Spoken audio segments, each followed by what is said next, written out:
contribution on the handbook on biosafety and biosecurity, where we identified the gaps of training the students, the young ones, empowering them.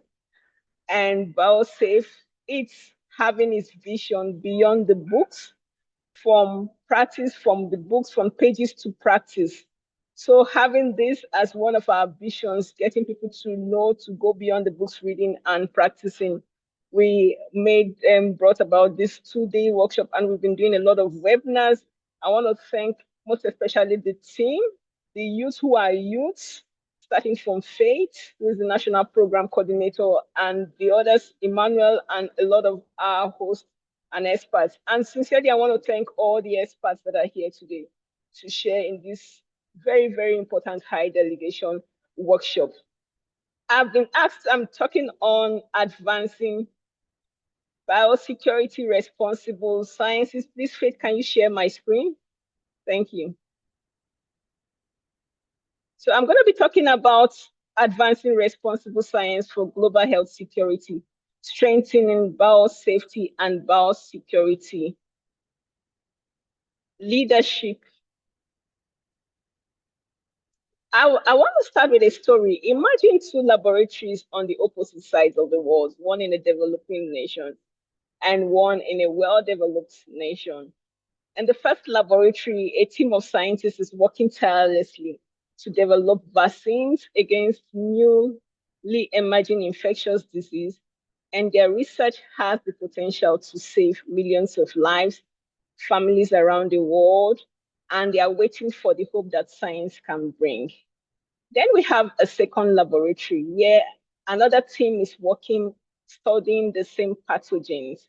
Their goal is also science discovery to better understand how the organisms behave, how it spreads, and how it might be controlled, but without strong biosafety practices and robust biosecurity measures, ethical oversight, and responsible leadership. That same research could actually expose both the laboratory workers to unnecessary risk and undermine public confidence, and to be misused in ways that threaten global health security.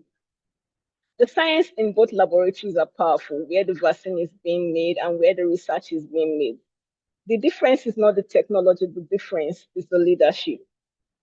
Today, breakthroughs in artificial intelligence, science, synthetic biology, genome editing, biotechnology are transforming our ability to prevent diseases, improve food security, and respond to public health emergencies.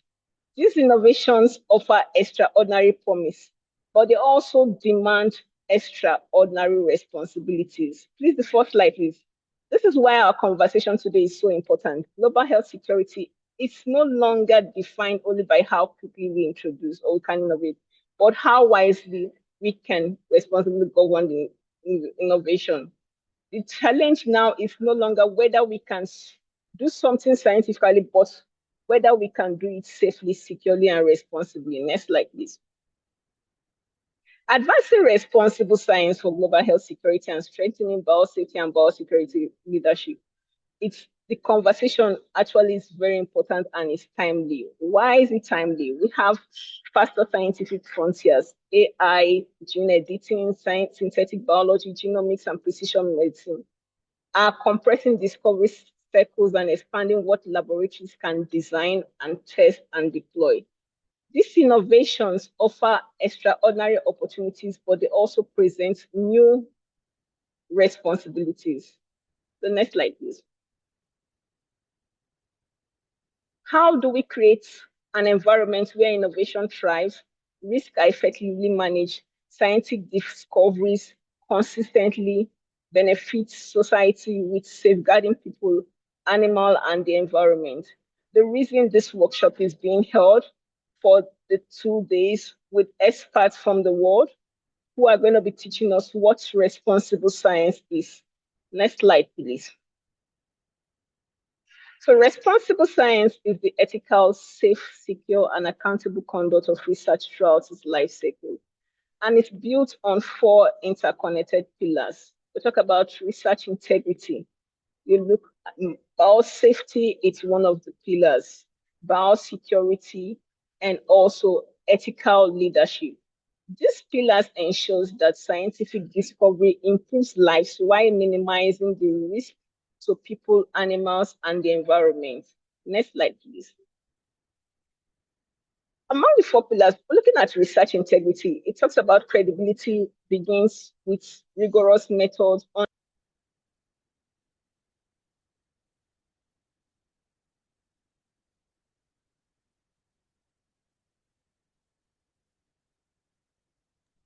Hi, Dr. Judith. We can no longer hear you. Can you hear me now? Yes, we can now.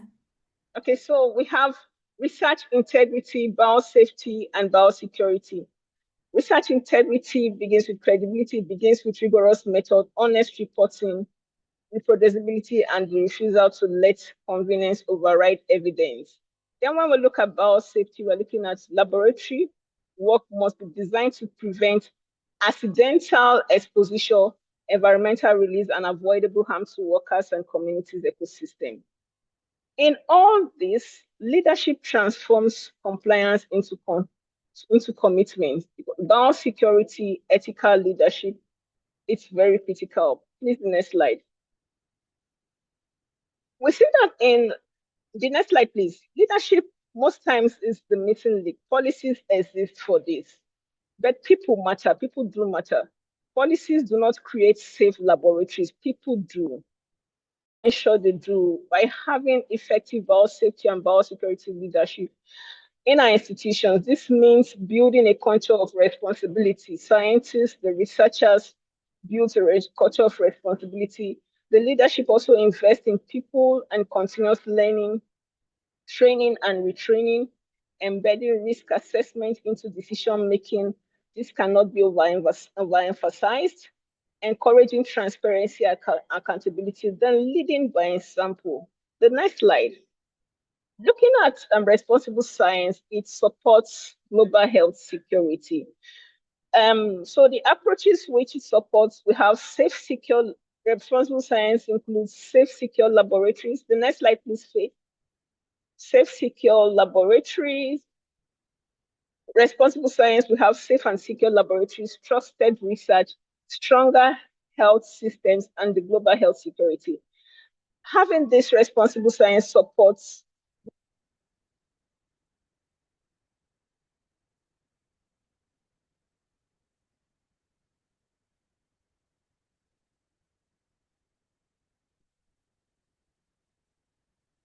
it prevents outbreak, detects emerging threats, and it helps respond effectively to public health emergency and sustain public science, public trust in science. But when we talk about responsible science, it's actually a shared responsibility. The next slide, please. Responsible science is not the responsibility of one profession. So it requires collaboration among researchers, among the university, among the public health laboratories, among the veterinary and agricultural sector, policymakers, industry, and international partners. This is the essence of the One Health approach. And that's why today we have experts from around the world. We have those from the international organizations, the academia in this virtual workshop. It's also a call to leadership. The next slide, please. To strengthen responsible science, we must invest in biosafety and biosecurity capacity, foster ethical leadership at every level, strengthen governance and institutional oversight, build a culture where responsibility is valued as highly as innovation, and also empower the next generation of scientists to become responsible leaders. And that's one of the Biosafe Advocacy Network's vision, empowering the next generation of scientists to become responsible leaders. The next slide, please. I'll close by saying the future of the global health. In conclusion, responsibility defines impact. The future of global health security will depend as much on scientific governance and conduct on the discovery themselves. Leadership over paperwork. We must move beyond minimal compliance towards genuine stewardship in which institutions internalize safety, security, and ethics. And we should also build excellence with purpose. The enduring aspiration is a scientific enterprise that is innovative, trusted, and worthy of the people that is meant to protect. Next slide, please. The future of the global health security will not be determined solely by the discoveries we make, but by the responsibility with which we make them. Let us move beyond compliance to commitment, beyond regulations to leadership, and beyond scientific excellence to responsible scientific excellence. Next slide, please. I'll end with this food of thought. Scientific innovation changes the world, but responsible science protects it. Advancing responsible science is not about slowing scientific progress, but it's about ensuring that progress remains a force for good. Next slide. Thank you very much for listening. And once more, I welcome everybody to take advantage of this 2 days workshop to learn from experts that we have brought who have made out time out of their most commitment to come and share their expertise on how to ensure dual use research of concern and responsible use of sciences. Thank you all, and once more, welcome to the virtual workshop. Thank you. Thank you very much, Dr. Judith, for that beautiful welcome message. Please let's show some love to the convener of Biosafe Advocacy Network. Let's use some love emoji or clap for her. Thank you very, very much. That was a beautiful goodwill message, and it's a beautiful start into the workshop.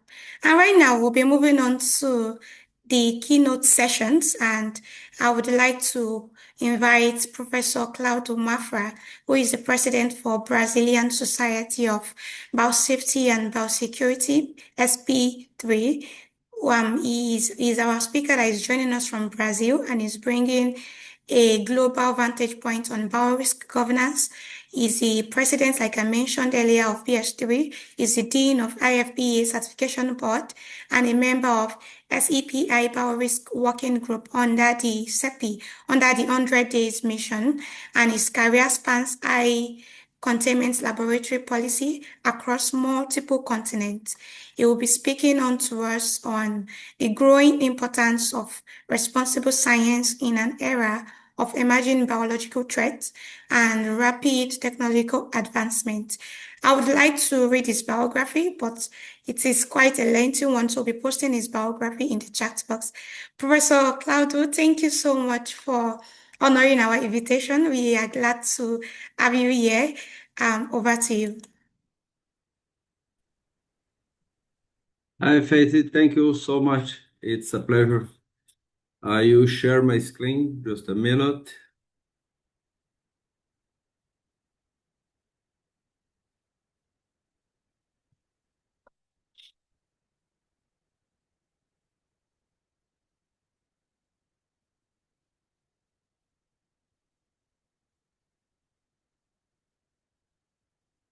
Okay. Well, good morning, everyone. First of all, I would like to sincerely thank to Dr.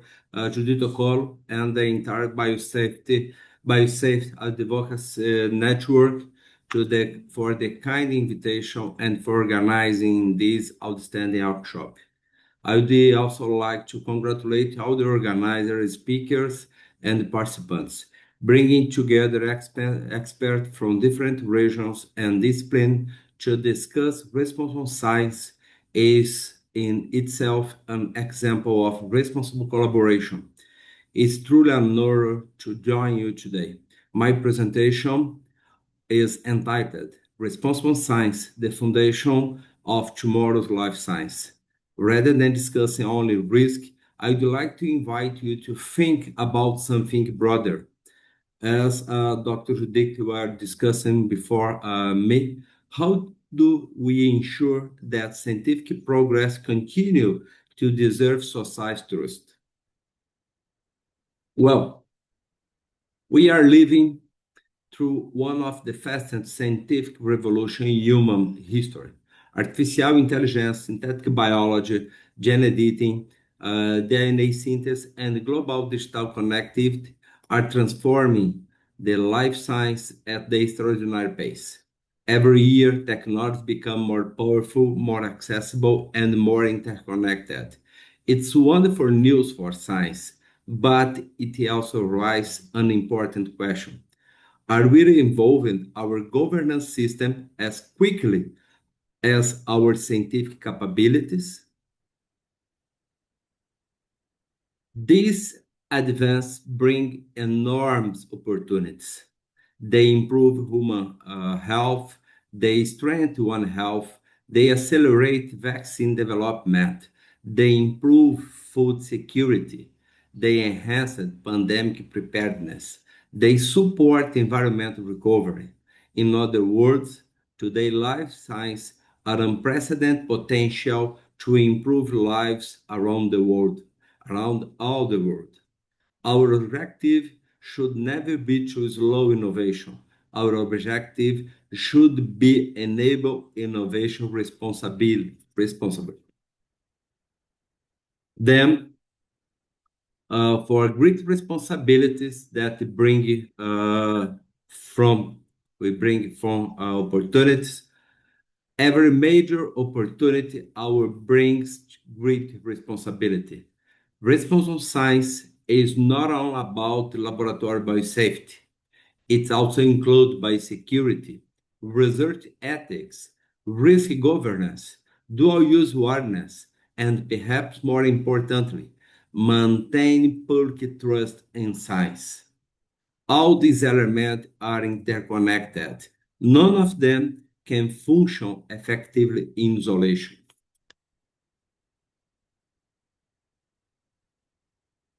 From traditionally, biosecurity focus mainly on preventing accidental exposure. Today, that is no longer enough. Modern biological risk management must integrate biosafety, biosecurity, ethics, governance, and response science into a single ecosystem. The greatest shift is not technical, it's cultural. We are moving from compliance toward responsibility. Then, for many years, scientific progress was often driven by one central question. Can we do it? Today, that question is incomplete.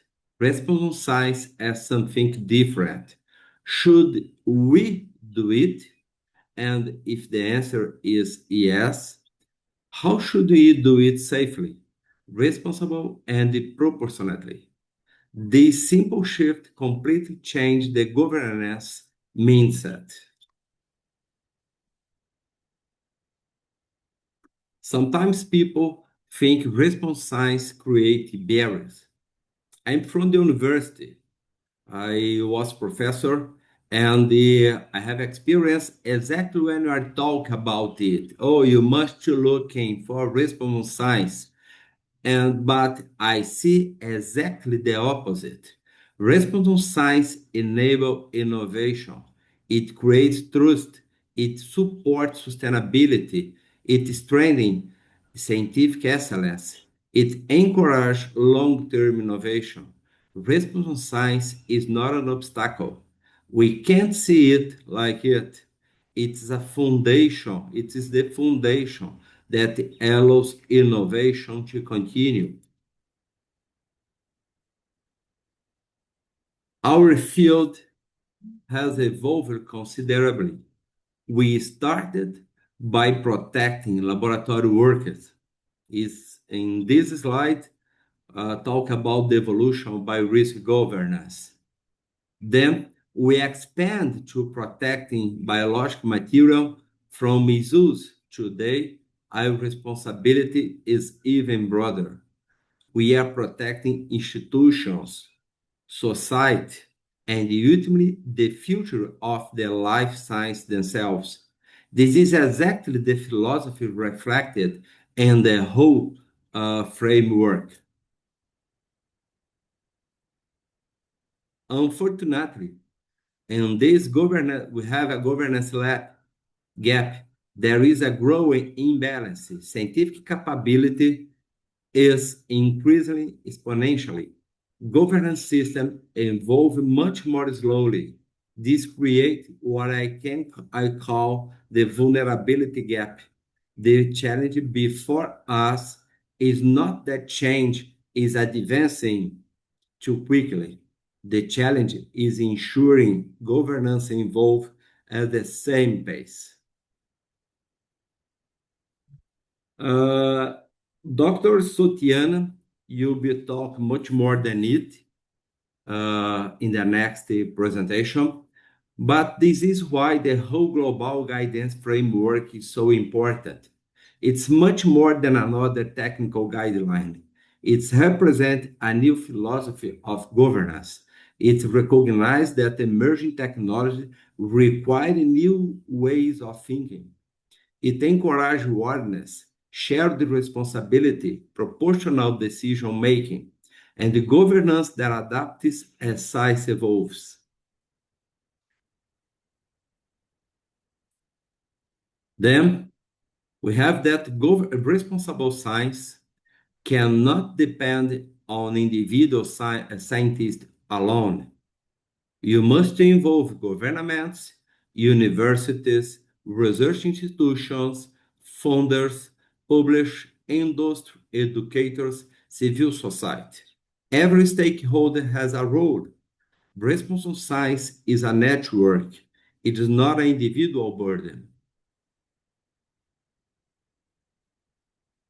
In practical, responsible science can begin with 5 simple, very simple questions. Responsible science in a practice. Should we conduct this work? Could there be unintended consequence? Who should participate in the evaluation? Which mitigation measures are appropriated? And finally, how should we communicate our findings responsibly? These questions do not stop research, they improve research. Then, building a culture of responsibility, we have that frameworks are essential, policies are essential, regulations are essential, but culture is what ultimately protects us. Culture is built through leadership, education, transparency, dialogue, continuous learning. Responsible science becomes sustainable only when these values become part of the institutional culture. You must looking for the culture, personal culture, institutional culture. Then, on this, in the daily role of the scientist in a modern research environment, that will have what kind of scientific community do we want to build? Well, we have that every scientist has multiple responsibilities. We innovate, we generate knowledge, we recognize risk, and we act responsibly. These responsibilities are not sequential. They happen simultaneously through the research process. Responsible science is simple, good science. Then the future depends on choice. It's driven by choice. The future is not determined by technology alone. Technology gives us possibilities. Our choice determines the outcomes. Governance means making deliberate choice before problems emerge. Before problems emerge. Not during, not after, before the problems emerge. Responsible science is proactive, not reactive.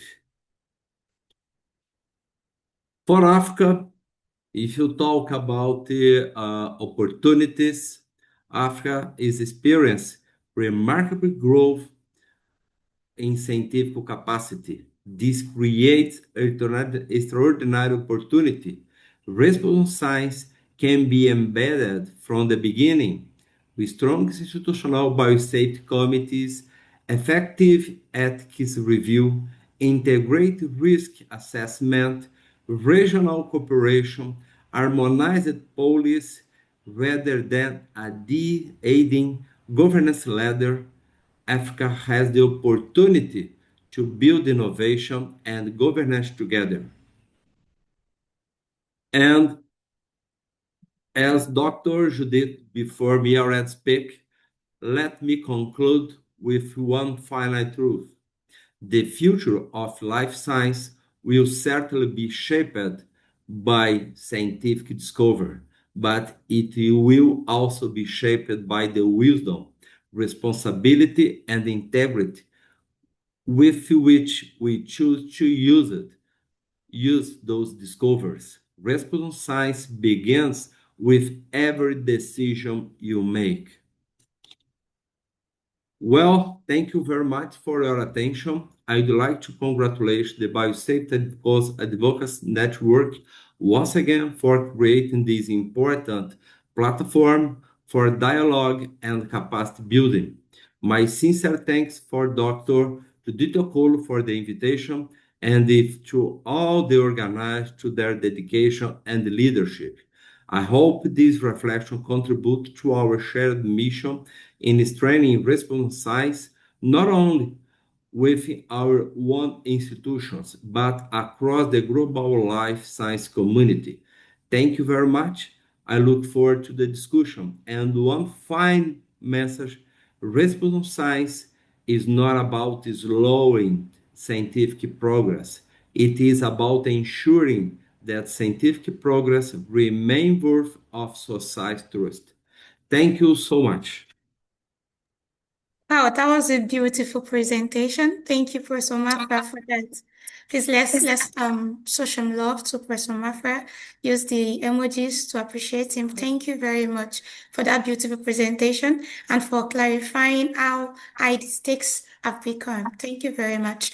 Up next, we are going to be inviting Dr. Donald Ofili, who is going to be giving a keynote address. Dr. Donald Ofili is the CEO of Medical Laboratory Science Council of Nigeria and is the West Africa Chair of Biosafety and Biosecurity Technical Working Group. He brings over 25 years of experience in strengthening laboratory systems across West Africa, and he is also in the West Africa Regional Technical Working Group on Biosafety and Biosecurity, like I mentioned earlier. I would not be able to read his biography because of how lengthy it is, but Dr. Ofili, we are so glad to have you here. Thank you very much for honoring our invitation despite your busy schedule. Thank you. You now have the floor. Thank you so much for that warm introduction. Thank you, distinguished participants. Let me single out Dr. Judith Okolo. Thank you for this invitation. Thank you, Biosafe Advocacy Network, for what you do. I'm sorry for coming in late. I was trying to juggle between two official engagements. So thank you so much for your understanding. Distinguished ladies and gentlemen, esteemed scientists, representatives of the World Health Organization, members of the Biosafe Advocacy Network, distinguished speakers, regulators, researchers, development partners, ladies and gentlemen.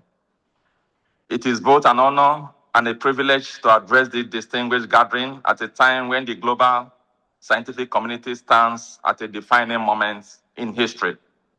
Never before have the life sciences possessed such unprecedented capacity to transform human health, strengthen food security, accelerate biomedical innovation, and improve global well-being. Equally, never before has the international community been more conscious of the responsibility that accompanies these remarkable scientific advances. Today's workshop, therefore, comes at a critical moment in our collective pursuit of responsible science.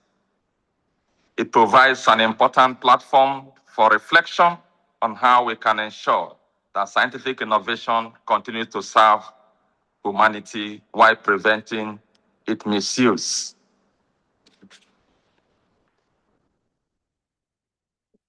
The concept of dual use research reminds us that scientific knowledge is inherently neutral. Its impact depends upon the intentions, governance, and ethical standards that guide its application. Research undertaken for peaceful and beneficial purposes may inadvertently generate knowledge, technologies, or methodologies capable of being misused to threaten human, animal, plant, or environmental health.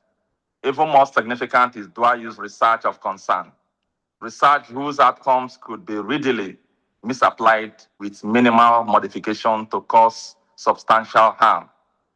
The COVID-19 pandemic fundamentally reshaped the world's appreciation of biological risk. It demonstrated that pathogens recognize no borders, that health security is inseparable from national security, and that scientific collaboration must be matched by equally robust systems of biosafety, biosecurity, transparency, and responsible governance. As Vice Chair of the WHO Technical Advisory Group on the responsible use of the life sciences and dual-use research, I have had the privilege of working alongside eminent experts from across the world to support WHO in strengthening global governance for responsible science. Our collective mandate is not to impede scientific progress, but to ensure that innovation advances within a framework of responsibility, accountability, ethics, and international cooperation. Africa is entering an exciting era of scientific renaissance. Across our continent, we are witnessing unprecedented investment in genomic surveillance, biotechnology, vaccine manufacturing, artificial intelligence, synthetic biology, precision medicine, and laboratory system strengthening. These advances represent tremendous opportunities to improve health outcomes and build resilient public health systems. However, scientific capacity without governance creates vulnerability. This is why biosafety, biosecurity, and ethical oversight, institutional review mechanisms, laboratory quality management systems, and responsible scientific conduct must evolve alongside scientific innovation. Excellence in science must be matched by excellence in governance. The Medical Laboratory Science Council of Nigeria, MLSN, remains committed to strengthening laboratory quality systems, promoting biosafety and biosecurity, and enhancing professional competence, and supporting regulatory frameworks that foster innovation while safeguarding society. I encourage every participant to engage actively throughout these sections. Let us use this platform not merely to exchange knowledge, but to build enduring partnerships, strengthen institutional capacities, and cultivate a new generation of scientists who understand that scientific excellence carries an equally profound ethical obligation. History reminds us that every major scientific breakthrough has ultimately been judged not only by what is made possible, but also by how responsibly humanity chooses to use it. The future of humanity will not be determined solely by how rapidly science advances, but by how wisely we choose to govern it. Responsible science is not a constraint on innovation. It is the foundation upon which sustainable innovation is built. Together, let us ensure that every scientific discovery serves humanity, strengthens global health security, and leaves a legacy of safety, responsibility, and trust for generations to come. As we chart the future of life sciences, let us reaffirm our shared commitment to building a world where scientific discovery is guided by integrity, governed by responsibility, and dedicated to advancing peace, health, and sustainable development for all. I commend the Biosafe Advocacy Network for convening this timely initiative and congratulate our distinguished speakers and participants for their commitment to advancing the responsible use of the life sciences. Thank you for your attention, and I wish you a highly productive and impactful workshop. Thank you all. Thank you very much, Dr. Donald Ofili, for that beautiful keynote address. Please let's appreciate our speaker, Dr. Donald Ofili, for that wonderful opening and welcome speech. Thank you very much, sir. And right now, we would be moving on to the next speaker for today, an expert session in the person of Soatiana. She is a technical officer for WHO. And I'll be reading a biography briefly. Soatiana is a technical officer in WHO's Emerging Technologies and Research Prioritization Unit, where she leads global work on the responsible conduct of life science and dual-use research. She will be walking us through the WHO frameworks for responsible science, understanding the WHO Global Guidance Framework for managing DURC, and yeah, thank you very much, Dr. Raja. We are glad to have you. You now have the floor. Thank you. Thank you very much. Good afternoon, good morning, good evening, wherever you are from around the world. Can you see my slide first before I start? Yes, I can see your slide. Yes. Okay, thanks. So maybe my first word would be to also take this opportunity to thank Biosafe Advocacy Network for having me, but also for organizing this really important meeting workshop. It's a pleasure for me to also provide this presentation on the understanding of the WHO Global Guidance Framework for managing dual-use research and dual-use research of concern. So over the next few minutes, I will introduce the framework and a number of practical tools and implementation models that can help countries, institutions across different sectors to identify, anticipate, assess potential risks, but also to strengthen governance system and to make informed and responsible decisions. But before I start, as part of the WHO framework for engaging with non-state actors, I would like to say a few words as part of the disclosure. So I'm participating in this workshop solely in my capacity as a WHO staff member. This does not imply or any endorsement of the organizer over participant or their content. Also, I would like to stress here that the WHO emblem should not be used on any materials related to this meeting, including press or social media. So just bear with me with the disclosure, but I think I've done my my job there. Let's start with really some historical background before diving into the framework itself. WHO's work in biological and chemical threat reduction is not new. This dates back to the late 60s with the World Health Assembly resolution, which tasked the WHO to address the public health implications of chemical and biological weapons. Since then, WHO has continuously strengthened this role from guidance and response to advancing responsible research. And with the creation of the WHO Science Division in 2019, this work is now anchored in a forward-looking mandate where the responsible use of the life sciences and dual-use research oversight work stream sits today.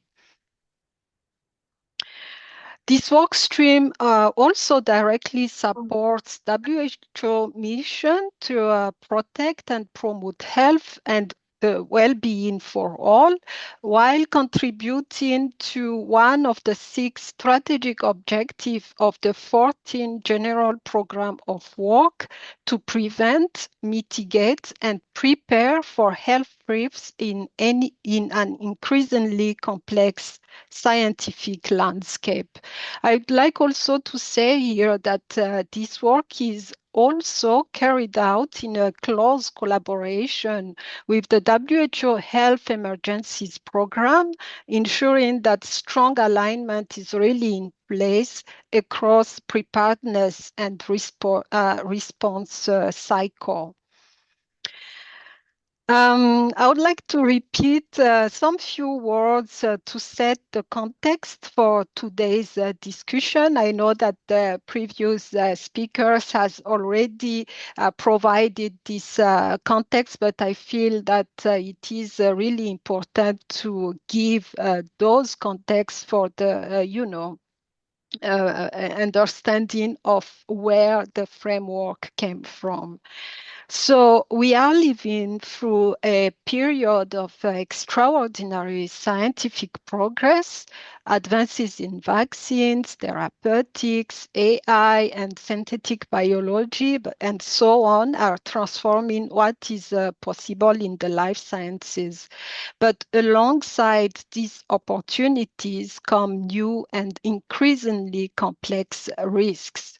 Technologies are becoming more affordable and widely accessible. The number of actors involved in research and innovation continues to grow, and in many cases, governance systems are struggling to keep pace with the speed of scientific development. As a result, the same research and technologies that can improve health and saves lives can also be misused either accidentally through inadvertent applications or deliberately. This is why the responsible use of the life sciences has become such an important global priority alongside with the governance of dual use research and dual use research of concern. Within this context, the science division operates upstream in anticipating, mitigating, and governing biorisks and dual-use research, as well as emerging technologies with dual-use potential through 4 key pillars: raising awareness and building capacity, monitoring advances in science and technology through foresight exercise and horizon scanning, strengthening regulation and oversight, and lastly, leveraging on partnership, collaboration, and engagement. This integrated approach contributes to global health security objectives and support implementation of key international instruments and frameworks. This includes the International Health Regulations, the World Health Assembly Resolution on Laboratory Biological Risk Management, and the WHO Pandemic Agreement. The aim here is to strengthen preparedness while enabling countries to safely benefit from scientific innovation. So in response to this evolving risk landscape, WHO published the Global Guidance Framework for the Responsible Use of the Life Sciences in 2022. The framework provides member states and the relevant stakeholders with a comprehensive and normative foundation for strengthening governance of dual-use research and mitigating biorisks. Importantly, it also recognizes that there is no size-fits-all solution.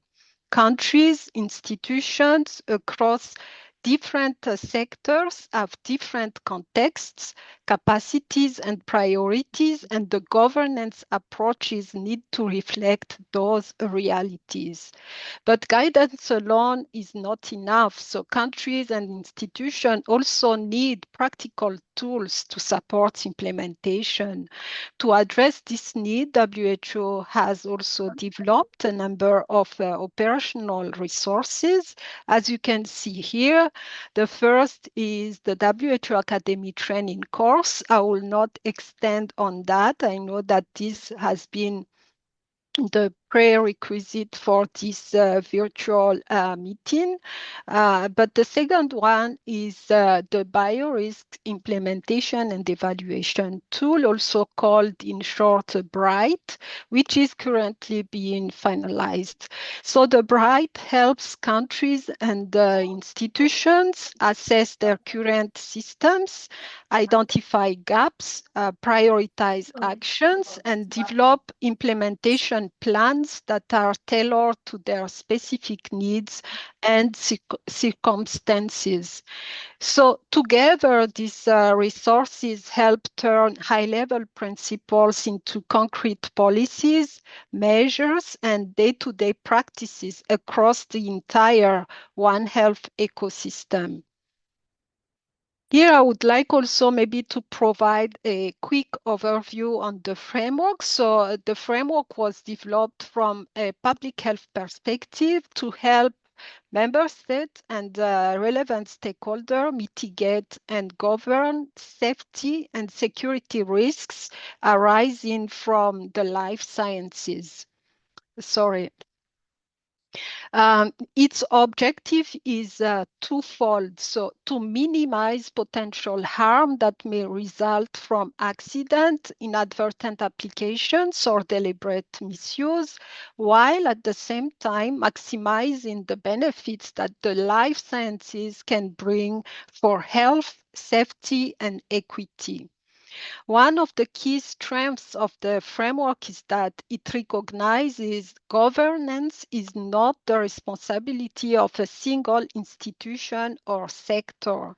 Effective oversight requires a multi-stakeholder approach, bringing together government authorities, researchers, laboratories, academia, industry, founders, professional associations, and many others. The framework also takes a broad view of risk, so it is not limited to pathogens alone. It really considers advances across the life sciences and their increasing convergence with emerging technology, such as, AI, synthetic biology, advanced biotechnology, and other rapidly evolving scientific fields. This is also particularly important because scientific disciplines are becoming increasingly interconnected. New opportunities often emerge at the intersection of different technologies, but so do new risks that need to be anticipated and managed. So to continue on the overview of the framework, one important aspect of the framework is its strong One Health perspective. So the document really recognizes that human, animal, and environmental health are deeply interconnected. So this makes really the different health sectors as a critical partners in responsible life science governance. The framework is also anchored around the three core pillars of biorisk management, laboratory biosafety, laboratory biosecurity, and the oversight of dual-use research. So together, these pillars provide a comprehensive approach to reducing risks while enabling scientific progress. I want also to say here that the framework is available in all WHO official languages as well as in Urdu, making it really accessible to a wide range of stakeholders around the world. And I see that the participants of this meeting are really coming from all the corners of, the world. Here, I would like to emphasize the importance of glossary of key terms. This is really important because it helps us to promote a common understanding of concept and ensure that we are all speaking the same language when discussing these issues, which is really, really important. What also distinguishes the framework for many other is its strong emphasis on values and principles.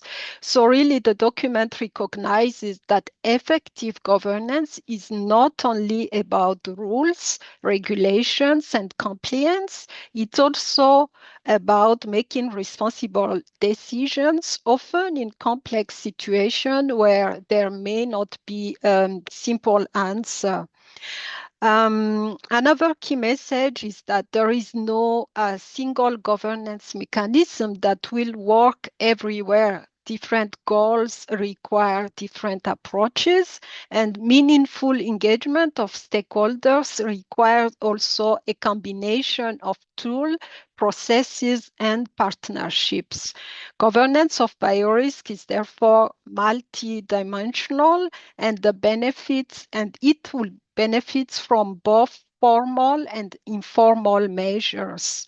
And here, to make the concept more practical, the framework really includes a 6-step approach, checklists tailored to different stakeholders' rules and responsibilities, and a series of scenarios and case studies that illustrate how the principles can be applied in real-world situations, which has also proven particularly useful for training, discussion, and translating theory into practice. So this slide provides more elements on the values and principles. The framework identifies 9 values and principles that should be really the touchstones for policies and practice in the safe, secure, and responsible use of the life sciences, but also that should underpin efforts to create or strengthen the biorisk governance framework that are often overlapping or mutually reinforcing. So as you can see here, these are the list. I'm not going to, spell all of them, but also maybe to highlight here that with these values and principles come also associated commitment, which is really critical. And as you can see here in the example, the associated commitment that comes with health, safety, and security is here in the 3 described in the 3 bullet points. But the key message from this slide is really that values are not abstract concepts. They help guide real decision making and also ensure that scientific progress is pursued in a way that is both beneficial and responsible. So now moving on to the implementation or the more concrete, practical aspect of the document. So this slide is particularly important because it shows how the framework can be applied in different contexts and by different stakeholders across the One Health spectrum. The 6-step approach offers a structured pathway that is flexible. And the key message here is that responsible governance is not something that happens overnight. This is a journey that develops over time. If I maybe quickly describe the 6-step approach, so the process starts by identifying and assessing the potential risks and benefits of an activity, a research, a project, etc., because effective governance begins with understanding both the opportunities and the concern. We then describe the values and principles and the goals that should guide decision making. Third, this is protecting health, for example, or supporting innovation. It could be strengthening security or promoting equity, and you can have different, of course, goals. The third step is stakeholder mapping, recognizing that no single institution can manage these issues alone, and that effective governance requires really engaging the right partners across the One Health ecosystem. Once we understand the risks, goals, and the stakeholders involved, we can now identify the most appropriate tools and mechanisms that could be used, such as policies, oversight processes, trainings, biosafety and biosecurity measures, or awareness raising activities. The fifth step is implementation. There where the plan are translated into practice. And finally, we review and modify our approach, learning from experience and adapting as science, technologies, and risks continue to evolve. But here I would like also maybe to provide the three key point. One of the strengths of this approach is that it does not require countries or institutions to start from scratch. Most health systems or research institution or let's say a surveillance system already have important foundations in place. The framework simply helps connect these existing elements and identify where additional governance or oversight may be needed.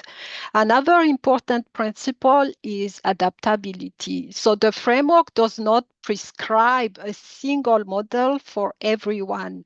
The needs of really tailoring the different mechanism to the context, to the need, to the priority is really important here. A final point is regarding the governance. So governance is a shared responsibility. It cannot sit with one person or one institution alone. It really requires collaboration across disciplines, sectors, and levels.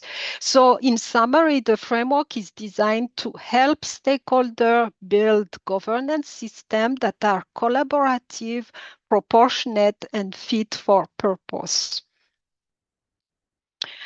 Here, I would like also to introduce two complementary WHO tools that support mitigating and governing dual-use research while fostering the responsible use of the life sciences using the six-step approach. So first, as you can see here, the framework checklists are designed for different stakeholder groups that have different roles and responsibility within the life science ecosystem.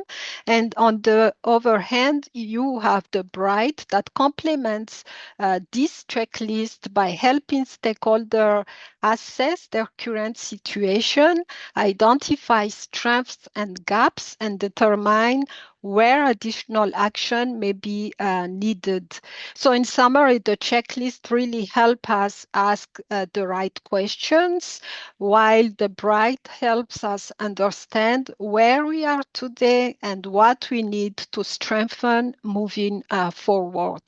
The value of these tools is their really flexibility. They can be adapted to different contexts while providing a common really structure for thinking about risks, responsibilities, and opportunities for improvement. So before we move on to the implementation aspect, I would like to share maybe a few key considerations from the framework. First, mitigating biorisks and governing dual-use research is not a challenge for only a few countries or institutions. It is a global issue that affects all countries, regardless of their level of resources or scientific capacity. Secondly, no single organization can address these challenges alone. Effective governance depends on shared responsibility, strong partnership, and collaboration across sectors, disciplines, and levels. And maybe third is that there is no size-fits-all solutions. Countries and institutions operate in different contexts, face different risks, and have different capacities. As a result, governance approaches need to be adapted to local realities rather than relying on a one-size-fits-all model. So the goal is really to create a system that is practical, proportionate, and effective, but also systems that enable scientific innovation while ensuring that potential risks are identified and managed responsibly. In this slide, I would like also maybe to take a moment to reflect on the conditions for success of any implementation. I think it is really important to have also this key consideration in mind, and sometimes they may, sound like a broad governance principle, but they are extremely practical for any systems. So first around strong leadership and ownership, and I think Judith, you alluded to that also on your presentation. Julius research governance cannot be implemented only from the outside. It really needs to be owned by the institution and authorities that understand the national context. This ownership matters because every country has a different system.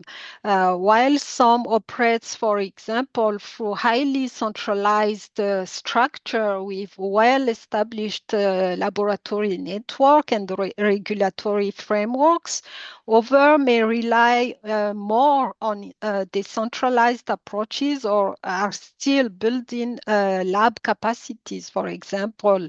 Equally, maybe some have comprehensive biosafety and biosecurity regulations in place, while others depend more on, institutional practices and informal coordination mechanisms. So we are not, always having the same starting level or being in the same level. But this is why an enabling environment is so important. And this brings us to the second point. We need policies, institutional oversight, training, curricula, resources, and communication channels, and other, measures that allow people to identify and manage risks without fear, confusion, or excessive bureaucracy, for example. The third point, intersectoral collaboration. So we alluded to that since the beginning of this meeting, and this is especially important as well. And we saw that dual-use research governance should be viewed through a One Health lens, recognizing the interconnected nature of health system and the need for collaboration across sectors. The fourth point, partnership and financing are also essential. Without funding, implementation remains theoretical, and countries and institutions may know what needs to be done, but they also need support to, for instance, train personnel, strengthen system, improve oversight, and sustain activities over time. And finally, the last point is around monitoring and accountability, which remind us that implementation is not a one-off exercise. This is a cycle, and systems need to be reviewed, adjusted, and improved as science evolves and as new risks emerge. So here, just to conclude, the implementation really required all of these parameters to make sure that it is done in an effective manner. Moving on to the operationalization aspect of the work. So since 2023, WHO has been supporting the operationalization of the framework through several implementation models. And here the experience of Uganda and the lesson learned in a pilot in the framework is accessible on the final report published here. You have the QR code there. For the matter of time, I would like to also highlight two ongoing pilots. So an institutional pilot in India, and a whole of a government pilot in Malaysia in collaboration with the ASEAN counterpart. What I want to share as a message here is that both pilots are using the WHO Academy training course and the BRIGHT tool to support their respective implementation approaches. And these pilots are really very important because they allow us to test, to refine, but also to better understand how the framework works in different governance and research settings, but also to be able to share widely the experience and the lesson learned from those models for the rest of the world, if there is an appetite there to use those experiences for their own implementation. Another key message here is that training is really a critical part of turning norms and standards into real-world practice. And through the WHO Academy course, our team not only delivers training, but we also work with partners to strengthen global capacity building efforts. And this includes all of the partners listed in the bullet point there. I would like also to echo and to say that this kind of collaboration with Biosafety Advocacy Network is really important for us, and we really want to leverage and to build on existing network to make sure that collectively these efforts are helping to build the global community of practice committed to responsible science and the safe and secure use of the life sciences. In the picture there, you can see also that we have an extensive, collaboration and good partnership with UNODA through different fellowship programs. And this year, we have been working in close collaboration with the Biological Weapon Convention Implementation Support Unit and the International Center for Genetics, Engineering, and Biotechnology on a specific training program around pathogen detection and biosecurity, where as WHO, we have been really supporting participants to strengthen the understanding on dual-use research oversight and dual-use research of concern governance. Here also it's another example. So last week at the regional DURC workshop for the animal health sector led by the World Organization for Animal Health and its collaborating center, HILRI, WHO's practical tools, resources, and implementation experiences played really a key role in supporting participants to explore the implication of DURC for the animal health sector, particularly in the African context, and its importance for strengthening biological risk reduction efforts. So this is just to showcase the applicability of the different resources to really a wide range of sectors, audience, and stakeholders. A quick word maybe here to emphasize again that beyond principles, framework, assessment approaches, one of the most effective ways to build capacity is often through learning from practical examples. And you have here two important resources that can support in this regard. So you are all aware about the WHO Academy course. I will not, extend on that, but just also to share that the framework itself also includes a series of scenarios and case studies designed to support learning and discussion. And perhaps one of the most important message from this slide is that responsible science is a skill that can be developed through discussion, practices, exposure to real-world example, and institutions and individuals can really strengthen their ability to recognize risks, make informed decisions, and support the responsible use of the life sciences. A quick word to say that this work stream also has a dedicated newsletter called Responsible Science and Emerging Technologies, which provides regular updates on the ongoing activities. So if you are interested, I would invite you to subscribe here in the QR code, and you'll receive automatically the future issues in your inbox. Here as well, you have dedicated web pages that are available and accessible for any updates on resources that you may need. And this is my last slide. So I would like to take a moment here really to express my sincere appreciation to everyone who contributed to and continue to be involved in this work since 2020. I know that many of you in the, in the room or the lobby are also have been part of this effort since and continue to be there. So many thanks for that.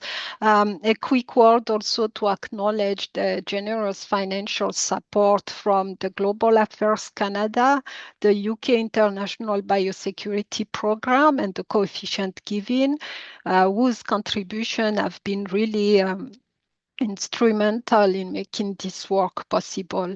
With that, I thank you, and back to you, Madam Chair. Thanks a lot.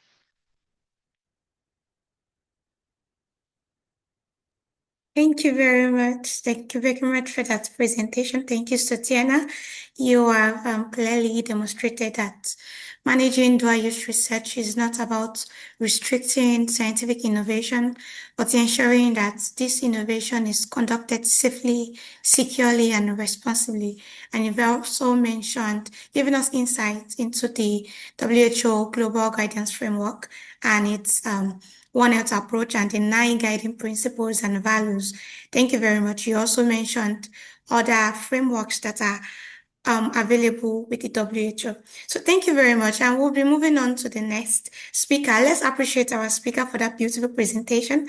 That was an excellent and insightful one. Please let's thank our speaker. You can use the love emoji, the clap emoji to say a big thank you to you. Thank you so, so much. So right now we'll be moving on to our next speaker for today. Before I announce our next speaker, I would like us to please direct our questions to the Q&A session. Please direct your questions to the Q&A box. If you have questions, mention your name and who the speaker you are directing the question to. Thank you so much. So our next speaker now is Dr. Clarissa Rios Rojas. She is the Political Affairs Officer of the United Nations Office for Disarmament Affairs. From governance frameworks, we're moving now to international law, and Dr. Rojas works with the PwC ISU unit at UNODA, and she's sitting right at the intersection of biology, emerging technology, and multilateral security policy. She is also a co-editor of the Era of Biology, Global Risk. I would like to display a biography for us to see, but because of our time, I would not be able to do that. She will be speaking on the Biological Weapons Convention, international biosecurity governance, and strengthening governance mechanism for dual-use research. Thank you so much, Dr. Rojas, for this opportunity and for accepting our invitation to speak. The floor is now yours. Thank you. Thank you, Faith. Can you confirm that you can see my first slide? Yes, we can. Okay, perfect. So, colleagues, thank you so much for the opportunity to be here today. I am a scientist, and I know there are many scientists in the room as well. So, hi, nice to see you, nice to connect. And well, I work at the Implementation Support Unit of the Biological Weapon Convention, which is hosted at the United Nations Office for Disarmament Affairs in Geneva. I hope that this is not the first time that you hear about the convention, but I hope even more that this is not the last time you hear about it. So I want to start by saying that the BWC is broader and thinner for many scientists, or for what scientists can assume. It is broader because its central prohibition was written to cover biology as it evolves, including technologies that did not exist when the convention was negotiated 51 years ago. But at the same time, it's also thinner because it does not contain many of the standing institutions and mechanisms that people may expect from a modern system that is within the umbrella of weapons of mass destruction. So over the 20 minutes that I have, I aim to do three things. So one is to explain what the convention is and what it's not, or what it can do or what it cannot do at the moment. Second will be to locate the dual-use research within the wider patchwork of biosecurity governance. And third, I would like to outline the mechanisms that could better connect fast-moving science with a treaty that works through state parties, countries, and consensus. So let's start with the second slide. So the convention was opened for signature in 1972 and then entry into force in 1975.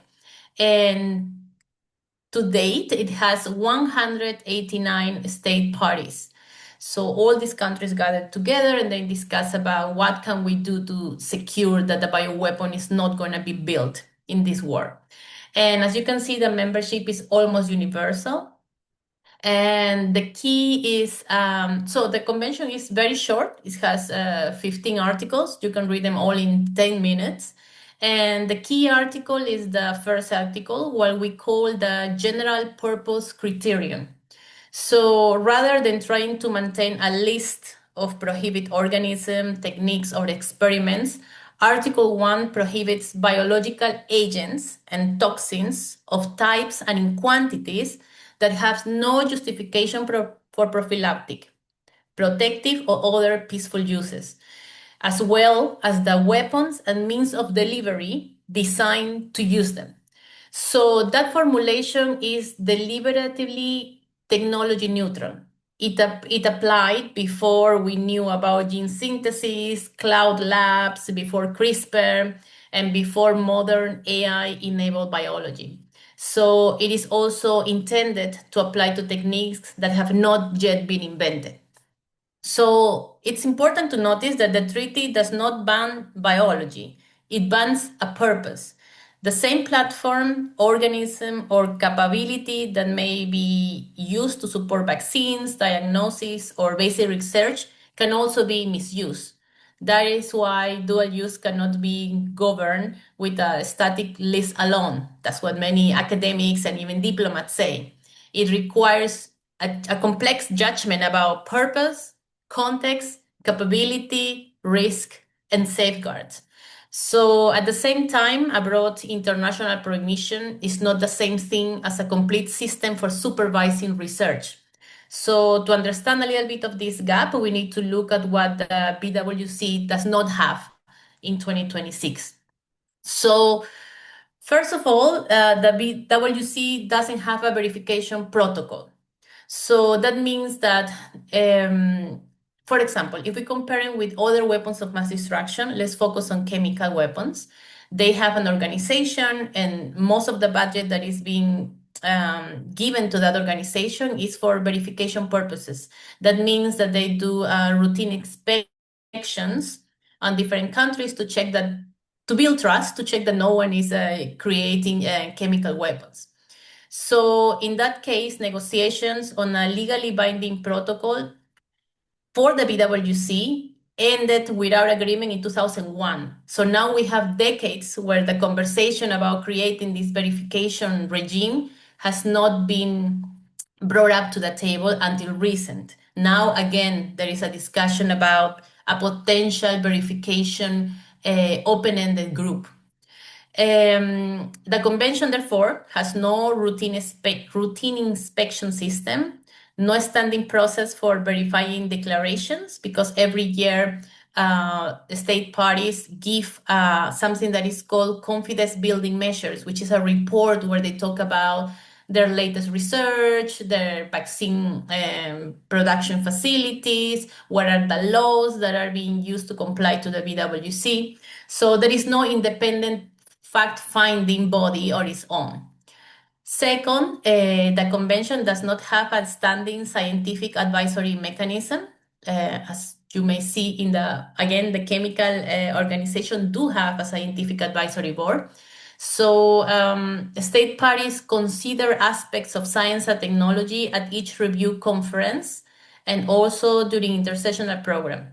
So the review conference are meetings that happen every 5 years. And these are the meetings that have power to implement changes within the convention.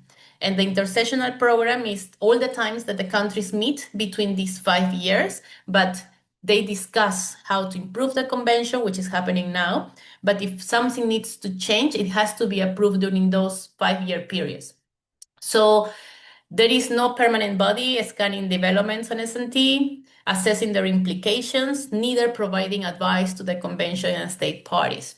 And as I mentioned, this is very different than what we can see at other weapons of mass destruction regimes.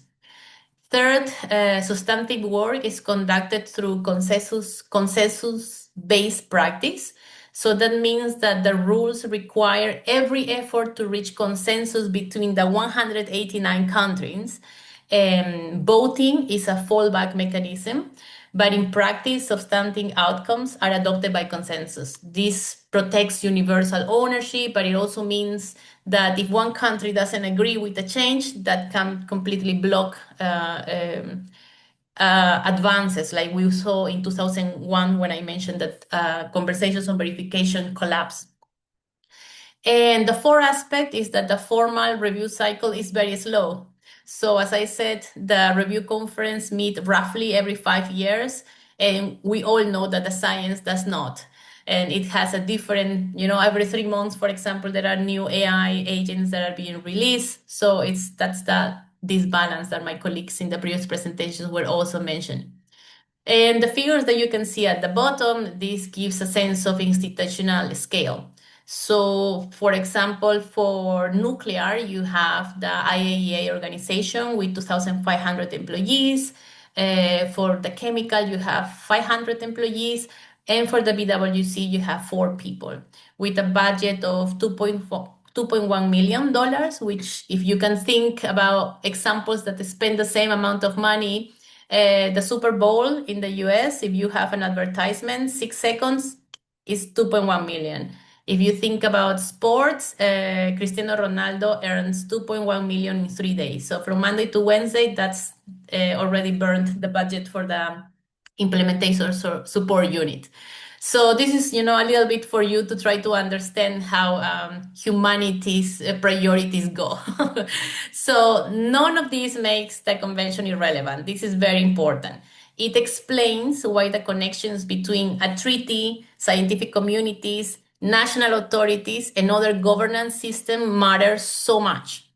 And that's why when I want to go now to talk about Article 4, I talk about Article 1, we watch the general purpose, and it remains there even if there are new types of technologies. And then I want to talk about Article 10, because scientists and diplomats are often introduced to the convention through prohibition, right? Do not develop or retain biological weapons. But Article 10 is the other pillar of the convention. So under this article, state parties undertake to facilitate and have the right to participate in the fullest possible exchange of equipment, materials, scientific and technological information for peaceful purposes. So prohibition and cooperation are therefore no separate agendas. They are two faces of the same coin, let's say. And the treaty was never only about saying no. So this mattered directly for dual-use governance. Some state parties view certain export control measures as barriers to legitimate cooperation under this article, and other state parties regard effective national controls as necessary to meet Article 3, which prohibits the transfer that will assist prohibited activities. So a durable approach has to hold those obligations together. On one hand, prevent prohibited transfer and manage real risks, while the other protecting legitimate scientific exchange, technological development, and access to peaceful uses applications. So this balance shapes what is politically negotiable. And it's also a measure perceived as unduly restricting peaceful research or widening technological inequality will struggle to attract broad support. So for the BWC then, security and scientific cooperation are not competing footnotes. They have to be designed together. And one thing that I want to be very strong about is that Article 10 and the exchange of peaceful uses of biology and biotechnology, it's not charity, it's not that we do it when we can, it's the convention working as designed. And that's one of the things that we say to countries that have not yet joined the convention. This is one of the aspects where you can see another tool on how to bring more biotechnology access to your country. So now let's go to the different landscape and the wider governance landscape. So unless that my colleagues can, maybe I'm making a mistake by saying this, so I hope that my colleagues can say if it's a yes or no, but there is no single instrument that governs dual use research. So at the international level, as you can see on the slide, the BWC prohibits biological weapons. Then you also have a resolution from the Security Council that is called the 1540 that requires states to prevent non-state actors from acquiring weapons of mass destruction and their materials. And you also have the WHO architecture, who addresses health security, preparedness, and response. And then you also have other arrangements of export controls, for example, the Australia Group, who seek to harmonize controls among their participants. Below that level, we have, of course, voluntary guidance. Maybe you have heard about the Tianjin Biosecurity Guidelines, national policies on dual-use research of concern.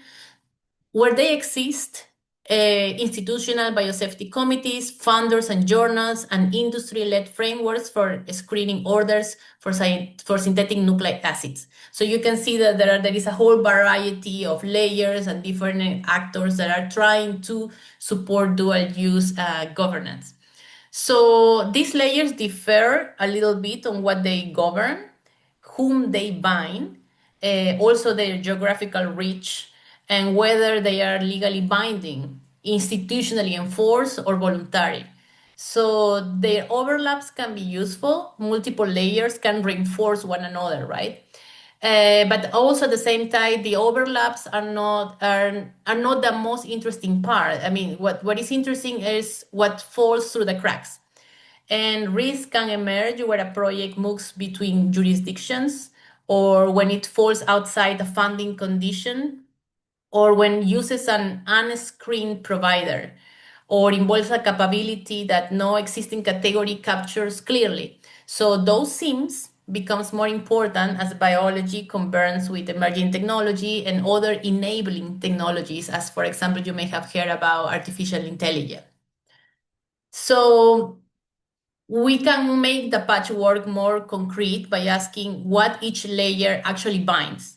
So international obligations like the BWC binds states. Domestic laws and measures can then bind individuals and organizations within a country. But the implementation and the enforcement will vary, right? And high risk peaceful research will not necessarily breach the BWC's prohibition. There are also research practice mechanisms that operate closer to the laboratories. I think my colleague also mentioned the IBCs, Institutional Biosafety Committees. So they, together with funders and journals, can make requirements a condition of approval.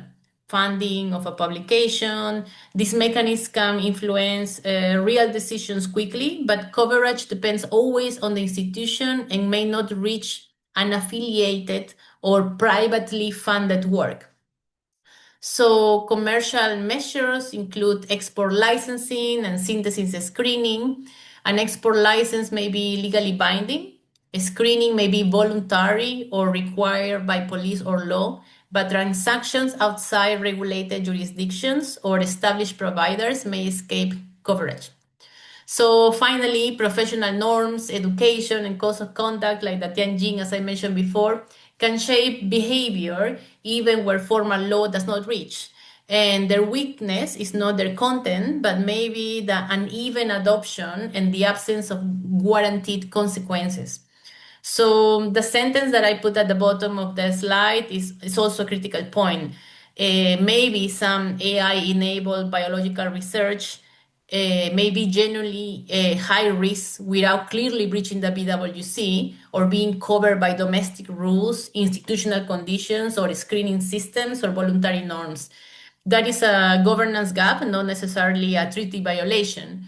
And recognizing that distinction is the one that helps us to choose right when we're thinking about an intervention, or just then asking one layer to do a job it was never designed to do. So the next question will be, so where does dual use research actually sit? And I wanted to bring just 3 observations as a food for thought. The first one will be that categories are contested. Terms that we use sometimes as dual use research, gain of function, research of concern, sometimes vary across jurisdiction. Some countries understand it this way, the other one understand it in a different aspect. And this, for example, it's something that creates delays in treaties. I don't know if you have heard about, for example, lethal autonomous weapons. That's one of the treaties that are being discussed under the Office of Disarmament Affairs. And it has been more than 10 years that countries cannot agree about the definition of it. So I just wanted to bring it as an example. And coming back to the reality of the BWC and how we see biosecurity globally, as you may know, some systems rely on a list of agents. Others will focus on experimental effects or anticipated outcomes. And any fixed category can struggle to keep pace when methods and capabilities also change, because technology also goes very fast. Second, it will be that management happens primarily below the treaty level. In practice, decisions are made through national measures. So what are the laws in your country? Institutional committees. Do you have an ethical committee, for example, at the university? Funders, do you get funded by the national authority, or do you get funded by a private organization? Journals, sometimes journals also ask you to declare for dual use research. And professional standards, right? Like it depends also from which university you came. Do you have like ethics courses? No, etc. Even dual use courses, I'm not sure. I never had it, and I had the chance to study on 3 different countries, and unfortunately, I was never exposed to that until very late in my professional career. So the BWC sets the overarching legal prohibition through the general purpose criterion, Article 1, but it does not review individual research protocols. So the third aspect will be that the pressure points are moving, the convergence of AI, biology, blockchain, quantum, increasing access to biodesign tools, and even synthesis screening coverage, intangible transfer of know-how. All these are building around physical materials, established facilities, or familiar lists of pathogens. Those are part of the assumptions, right? So this creates the asymmetry shown on the right, and that's the black box. And the treaty layer carries the international norm against biological weapons and the legal prohibition. The researcher layer carries the scientific capability and most of the actual decisions about how dual use risk is managed. And at present, there is no standing mechanism that systematically connects rapidly evolving research practice with treaty-level scientific and technological review and advising, near real time. So where does dual use research sit? It sits across all the layers that we have been discussing, and the BWC anchors the outer boundary of what is prohibited, while most practical governance occurs closer to the research that you're doing. So the strategic question is how to connect those layers without pretending that either one can replace the other. And that brings me to this slide when I want to talk about the two different clocks and, and two different communities and how we are moving faster or slower. So the research clock moves month to month.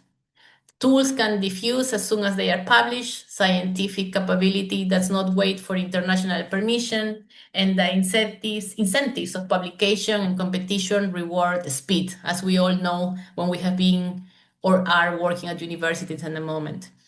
The consensus clock at the diplomatic level is different. As I said, review conferences take place every 5 years.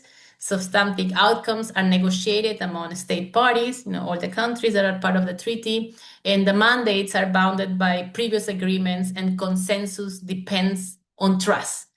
Trust is essential, trust is slow, and trust is the first one that suffers when geopolitics are chaotic. So the point is that it's not that anyone is failing, it's just that each system is operating according to its design. The problem is that convergence can arrive faster than an international mandate, as it has been said by my colleagues as well, and often in the space between mandates where no single institution is clearly responsible for noticing it. A stronger system, therefore, needs way to notice, translate, and communicate change between formal decision points. So what may be those strengthening mechanisms? What could that look like? So there is no single answer, and maybe you have better answers than me. And these options, I think, should be complementary rather than mutually exclusive. So one option is a standing scientific advisory mechanism for the BWC that can track S&T developments and reports to state parties together with recommendations. So something very similar to what the Scientific Advisory Board at the Organization for the Prohibition of Chemical Weapons have. So a second option will be it's a structure around intersessional science and technology review, as I said, like between those 5 years. So even without a fully standing body, that we can still review between review conference, and this could reduce the risk that the treaty layer remains blind to major changes for 5 years at a time. A third family of mechanisms works through codes of conduct and education. I mentioned the Tianjin guidelines, but I'm sure that in your countries and your regions, you are familiarized perhaps with other guidelines for biology, and also relying not only on the codes of conduct, but also on the curricula and the professional norms. For example, if you are a professor that is being assessed every year on your research, maybe there could be some points that you get when you declare that you have stopped a research because there will be dual use concern, for example. I don't know if you have heard about mirror life biology, but that's something that many scientists and Nobel laureates 2 years ago published, saying that that type of research was never supposed to be done because the risk is too high. And that's just an example, but please look it up yourself. There must be other examples similar to those as well. So that will be a way that this can reach researchers in places where international law does not directly shape daily practice. A fourth family consists of technical and industry measures, perhaps synthesis screening of DNA, biosecurity by design, and evaluation of advanced models and tools. This can move quickly, but they may remain voluntary and unevenly adopted. And every option meets the same 3 constraints that I mentioned before: consensus, mandate boundaries, and resourcing. The difficult questions are not only what evidence mechanism examines, but who selects the experts, how different views are reflected, where reports go, what authority follows from them, and who provides the sustained support. So strengthening the BWC, therefore, does not have to mean asking the treaty to regulate laboratories. It can mean building a more reliable bridge where a scientific mechanism, intersectional process, a stronger professional culture, and technical measures that reinforce one another. So I think this is my last slide, and I want just to write something on what this could mean for you. I see 3 practical asks for the scientific and technical community. First will be to perhaps, if your time allows it, to engage with your national delegation for the BWC. All the state parties that are part of the convention have a focal point in your country, and this person is the one that receives, for example, all the information that we send, all the opportunities for training. So I will say that they also send delegations to Geneva. So your capital, your country sends delegations to Geneva, but many of those don't include scientists. And the BWC is very technical. It needs a lot of technical advice. So your Ministry of Foreign Affairs may not know what you know about an emerging capability, an experimental workflow, or the real times of a safeguard, but that knowledge can inform national positions before even negotiations begin. So that will be one of the things that I would love that you keep in mind. Is I can tell you who is your national focal point as well. You can send me a message and then I can send you the details about it. Second, I will say that if you have not heard about science diplomacy, I will recommend to participate in science and technology discussions as well, because the intersectional process can receive scientific input, but the technical communities remain underrepresented, as I said, in delegations. So participation does not require every scientist to become a diplomat. So that's not what I'm saying. What I'm saying that you can communicate evidence clearly. You can join expert exchange. You can support national consultations or helping policymakers distinguish a plausible concern from speculation. You, better than anyone else, is close to the technology, to the updates in the technology, so you are in a position to provide this advice. And the third one will be to treat biosecurity as a research culture. It should not be only a compliance overhead or a form completed at the end. The judgment calls the matter often happen much earlier, when you are analyzing a method, when you are selecting a method, when you have access to a grant, when you are sharing data, so results are communicated, or when a tool is released. So the most effective biosecurity, I think, is therefore not a barrier added after the science. It is part of how responsible science is, conceived, conducted, communicated. So from the beginning to the whole cycle of research. And here I just want to leave some of the publications that we have done in case of interest.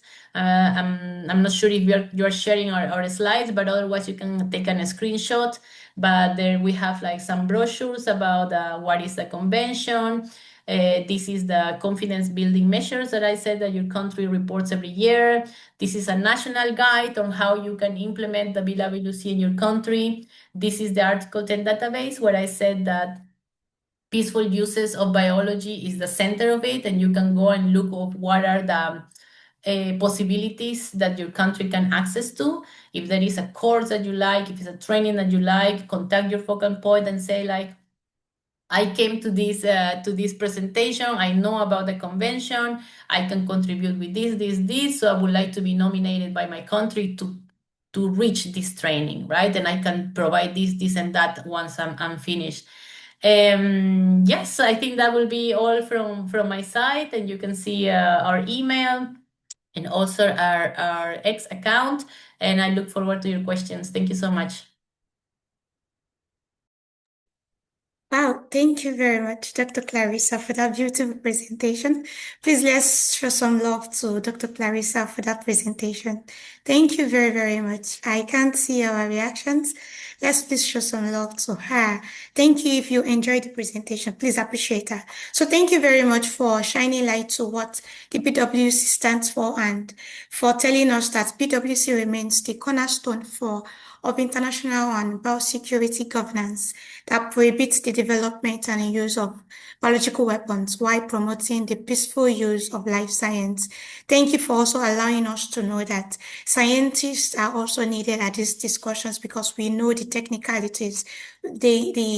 Our ministers don't know as much as we do, so we are supposed to provide some relevant information for them to make decisions. So thank you for highlighting that. And thank you for highlighting the challenges that keeps governance aligned with the rapid evolving of science and for emphasizing that the importance of strengthening mechanisms such as science advisories, education, code of conduct, and greater engagement by the scientific communities. So thank you, Dr. Clarissa, for that beautiful and excellent presentation. We are very grateful to have you here. So moving on now, we would be moving on to our next expert presentation, and we would be speaking on research oversight, scientific responsibility, and institutional approaches to preventing misuse of life science and dual-use research of concern. And our speaker for this session is Dr. Precious Etinosa Ikpo. She is a lecturer in the Department of Medical Laboratory Science at the University of Benin, Nigeria, and she's an epidemiologist with more than 2 decades of experience spanning medical laboratory practice, academia, biosafety, biosecurity, and public health. She's an IFBA certified professional in biorisk management. She's also an African CDC certified biorisk management specialist and currently serves as the assistant zonal coordinator South-South of the Nigerian Biological Safety Association. Please join me in welcoming Dr. Precious Etinosa Ikpo. Thank you so much for honoring our invitation. The floor is yours.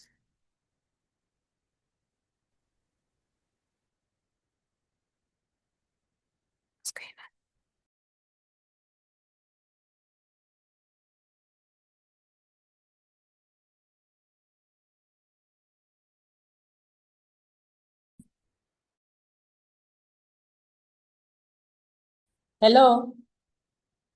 Hello, am I audible? Yes, you are audible. All right, thank you. Do you mind us sharing your presentation for you from here? Please give me 1 minute. Okay, I thought I was already sharing.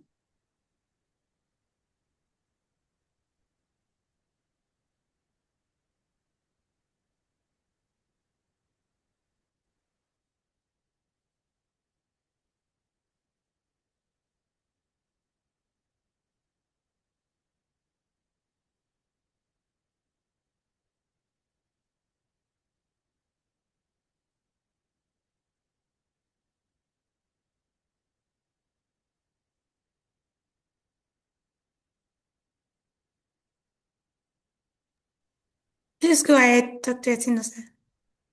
Okay, good afternoon, distinguished participants and presenters.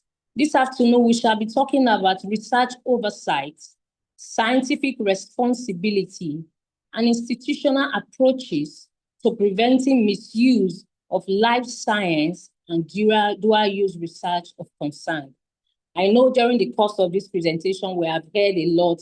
During the course of this workshop, quite a number of our presenters have spoken on this thing, but we will just add voice to what they have talked about. Now, I'd like to ask a question. If a scientific discovery can save millions of lives and can also be misused to cause harm, who do you think is responsible? Is it the scientist, or the institution, or the government, or is it all of us? I would think it's all of us. Over time, life science has advanced, like we have all been saying, and these have been very beneficial to health, to the One Health system in general. And we have also said now that this discovery may create opportunities for accidental or deliberate misuse. So responsible science requires effective oversight, ethical conduct, and institutional governance that can help to maximize these benefits of life science while minimizing biological risk. I believe a lot of us have heard it being said during the course of this workshop. So why is this essential? Because, like I said, modern life science has transformed medicine, that's transformed genomics, artificial intelligence, gene editing, and the rest. That is, and the fear of the use of the opportunity for this that may be misused is resulting in global attention to the concept of responsible science. Because these technologies, they save life, but they may also increase the opportunity for it to be misused. So globally, life sciences and the concept of responsible science or the sentinel scientists is on the rise. Now, what is the dual use dilemma? Dual use dilemma. Dual use research refers to any legitimate scientific research. Slide 9, please. Go to slide 9. Any legitimate scientific research that is conducted for beneficial purpose, but which could be potentially misapplied to cause harm. Example is when you develop a new virus detection method. It can help in diagnosis, or editing of genes for enhanced treatment, or improving vaccine production. These are legitimate scientific activities that will be beneficial. However, the fear of misapplication is there. And I want us to note at this point that science in itself is neutral. It doesn't have any side it's going to. It depends on how the scientists use them. That is what will make it either to be beneficial to the society or to be harmful to the society. Slide 10, please. So what is dual-use research of concern? It's a subset of dual-use research. Dual-use research is a broader term. It refers to research that can reasonably be anticipated to do what? Generate knowledge, information, products or technologies that could be directly misapplied to pose significant threats to public health. So the One Health system, like I said, thank God we have all the specialists here. And it is characterized by what? It is legitimate. The objective of this research is legitimate.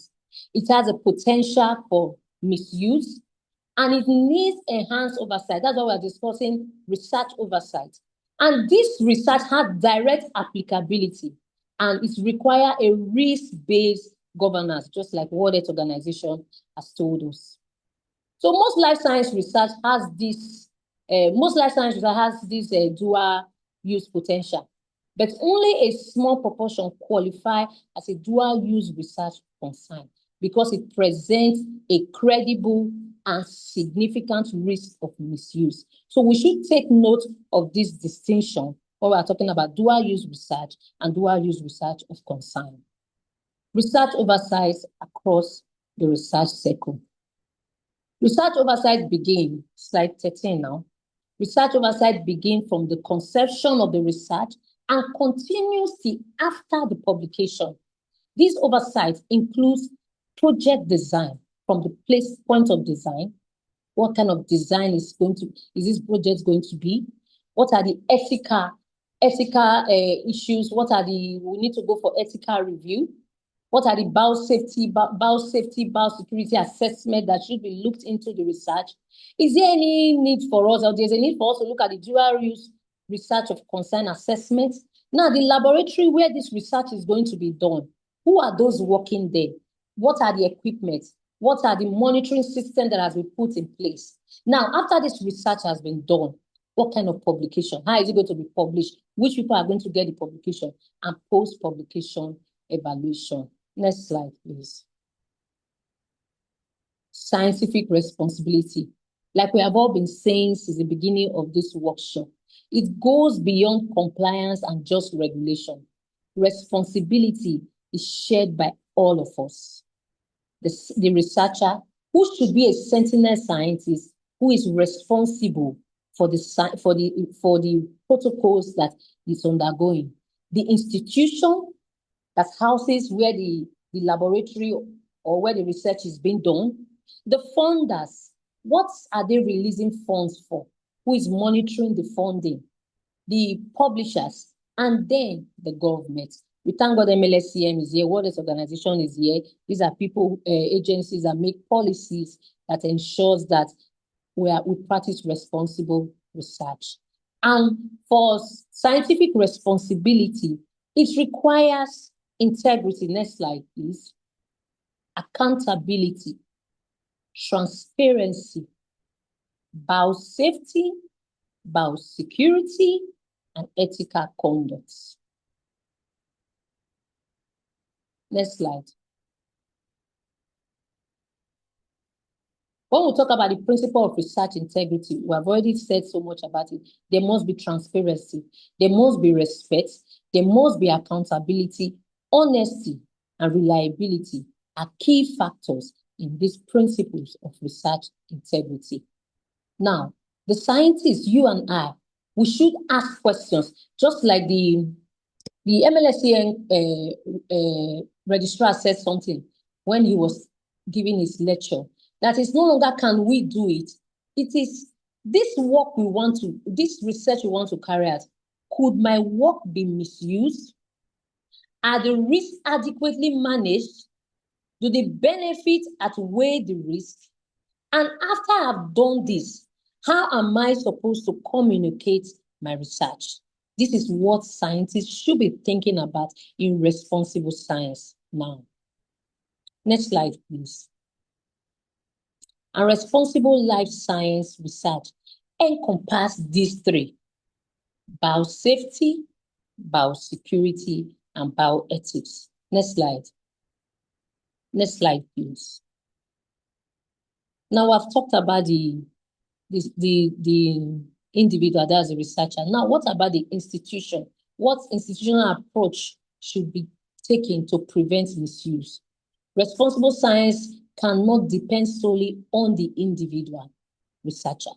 The institutions are the foundation of responsible science.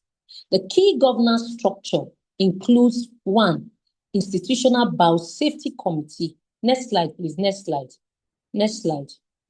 The key governance structure includes institutional biosafety committee, because the institutions are the foundation of responsible science. Next slide.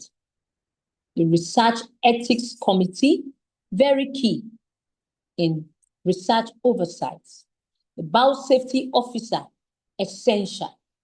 The laboratory must have in place laboratory quality management system, and there have to be an institutional dual use research review and a research governance office. These are essential these are the institutional approaches in preventing misuse. Next slide. Now, how do we now integrate dual use research into biorisk management?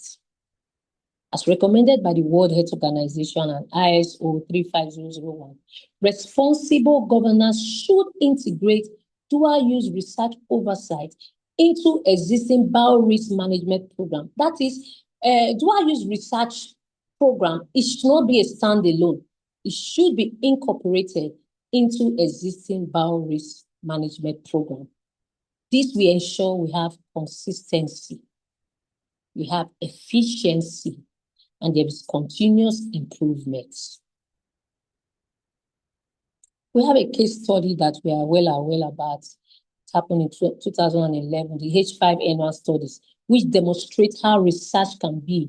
It can be scientifically valuable, public health relevant. However, there were some concerns about the publication, the laboratory safety, the biosecurity concern, and the general global health security. These further reinforce the importance of balancing scientific openness with responsible governance. Now, Africa, let's look at the Africa perspective. Over some years now, Africa has really made tremendous improvements. In fact, that is what brought most of us on board today. Laboratory, we have strengthened, Africa has strengthened laboratory system, especially during the period of COVID-19. A lot of labs were equipped to have the capacity to run molecular diagnosis and the like. So we have strengthened laboratory system. Biosafety and biosecurity has been strengthened. Genomic surveillance have been strengthened. Next slide, please. Public health preparedness. People are more aware, and there are a lot of new public health professionals are springing up. Workforce development has been improved. Sustaining these investments will ensure opportunities for innovative scientific collaboration with CDC, World Health Organization, NIMSA. It's not just to have this improvement, but we must, as Africa, sustain these investments that has been done. Next slide. I believe that it was during the middle of Africa strengthening their emergency preparedness that a lot of laboratories were prepared. A lot of young persons had the opportunity to see how research are carried out, how molecular biology is being carried out, how biosafety and biosecurity should be incorporated in laboratory practice. That is very laudable, but it must be sustained. Next slide. So what is our recommendation? Government, like I've said, you strengthen the national policies, all the investments that has been done in setting up standard labs that carries out research should be strengthened. The policies should be strengthened. Biosafety and biosecurity must be supported. Now for the institution. Every institution engaging in any form of research, biological research or biotechnological research, should have established biosafety committees. It should conduct routine risk assessments and promote a culture of responsibility. It's not enough to constitute these committees or get this equipment. There must be a culture, a protocol put in place to promote a culture of responsibility amongst the researchers. Then for the researchers, you and I, we must practice research integrity. We consider dual use research implication, and when necessary or as it should be, should report incidents promptly. Next slide, please. What are we taking home today from my presentation? Scientific innovation and security are complementary, just like all the other presenters have spoken. They are not competing. We don't want to stop having innovation. We want to complement the security of this innovation and the scientific and security innovation. They are complementary. So responsible science is everyone's responsibility, not just your institution. It's every scientist's responsibility. Therefore, institutions are what's central to preventing misuse. Institutions must put things in place, must build a culture of responsibility that must be sustained, not just having regulations or SOP placed in a place, but it's a culture that must be sustained. Next slide, please. Responsible use of life science requires 1, effective research oversight, scientific responsibility, institutional governance, integrated biorisk management system. Together, these pillars will enable scientific innovation while safeguarding the public, the environment, and the globe in general. Thank you very much for listening. I hope we had a good time. Thank you very much, Dr. Etinosa, for that beautiful presentation. We are grateful to have you. Please let's appreciate our speaker for that wonderful presentation. Thank you very much. You have taught us that effective oversight extends throughout the entire research cycle, and that institution plays a central role in preventing misuse through governance and biorisk management, and that science, innovation, and security are not competing goals, but they go hand in hand. And most importantly, you told us that building a culture of responsibility remains our strongest safeguard for ensuring that life science continues to benefit humanity. Thank you once again, Dr. Ikpo, for that expertise and practical insights. Thank you. very much. Right now, we'll be moving on to our next speaker, and we'll soon be done for the day. Our next speaker for today is in person of Luis, and I would briefly introduce him. He leads Eye Containment Lab and Pandemic Safety Operations at Michigan State University and previously directed Mexico's Epidemiological Surveillance and Research Laboratory Network. He is the former president of ABSA International and currently serves as Latin American and Caribbean coordinator for IFPA. His session he'll be speaking on strengthening laboratory biosafety and containment systems for safe handling of high consequence biological materials in dual use research environments. Thank you very much, Mr. Luis, for honoring our invitation. We are glad to have you here. The floor is now yours.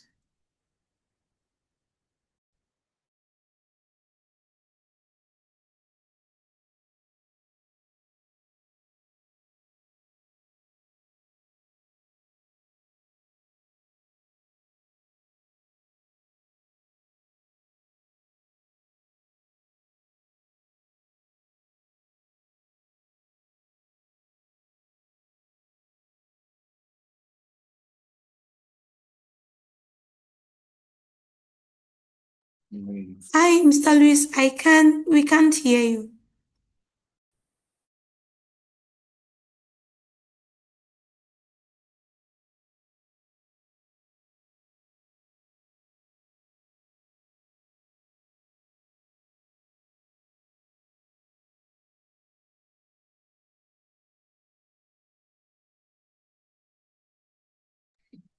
We are so sorry. Can you speak now? Apologies about that. We didn't recognize the name in which you used to register. Can you hear me now?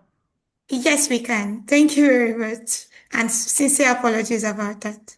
It's okay, it's okay. So can you see my full presentation? Yes, we can. Please go ahead. Perfect. Thank you so much. Good morning, distinguished colleagues. Good morning here in the US and good afternoon in different parts of the world, or good evening as well. So it's a privilege to join this panel and contribute to discussion that it is both scientifically important and globally relevant. I would like to thank the organizers for bringing together experts from different disciplines to examine one of the most complex challenges facing modern life sciences.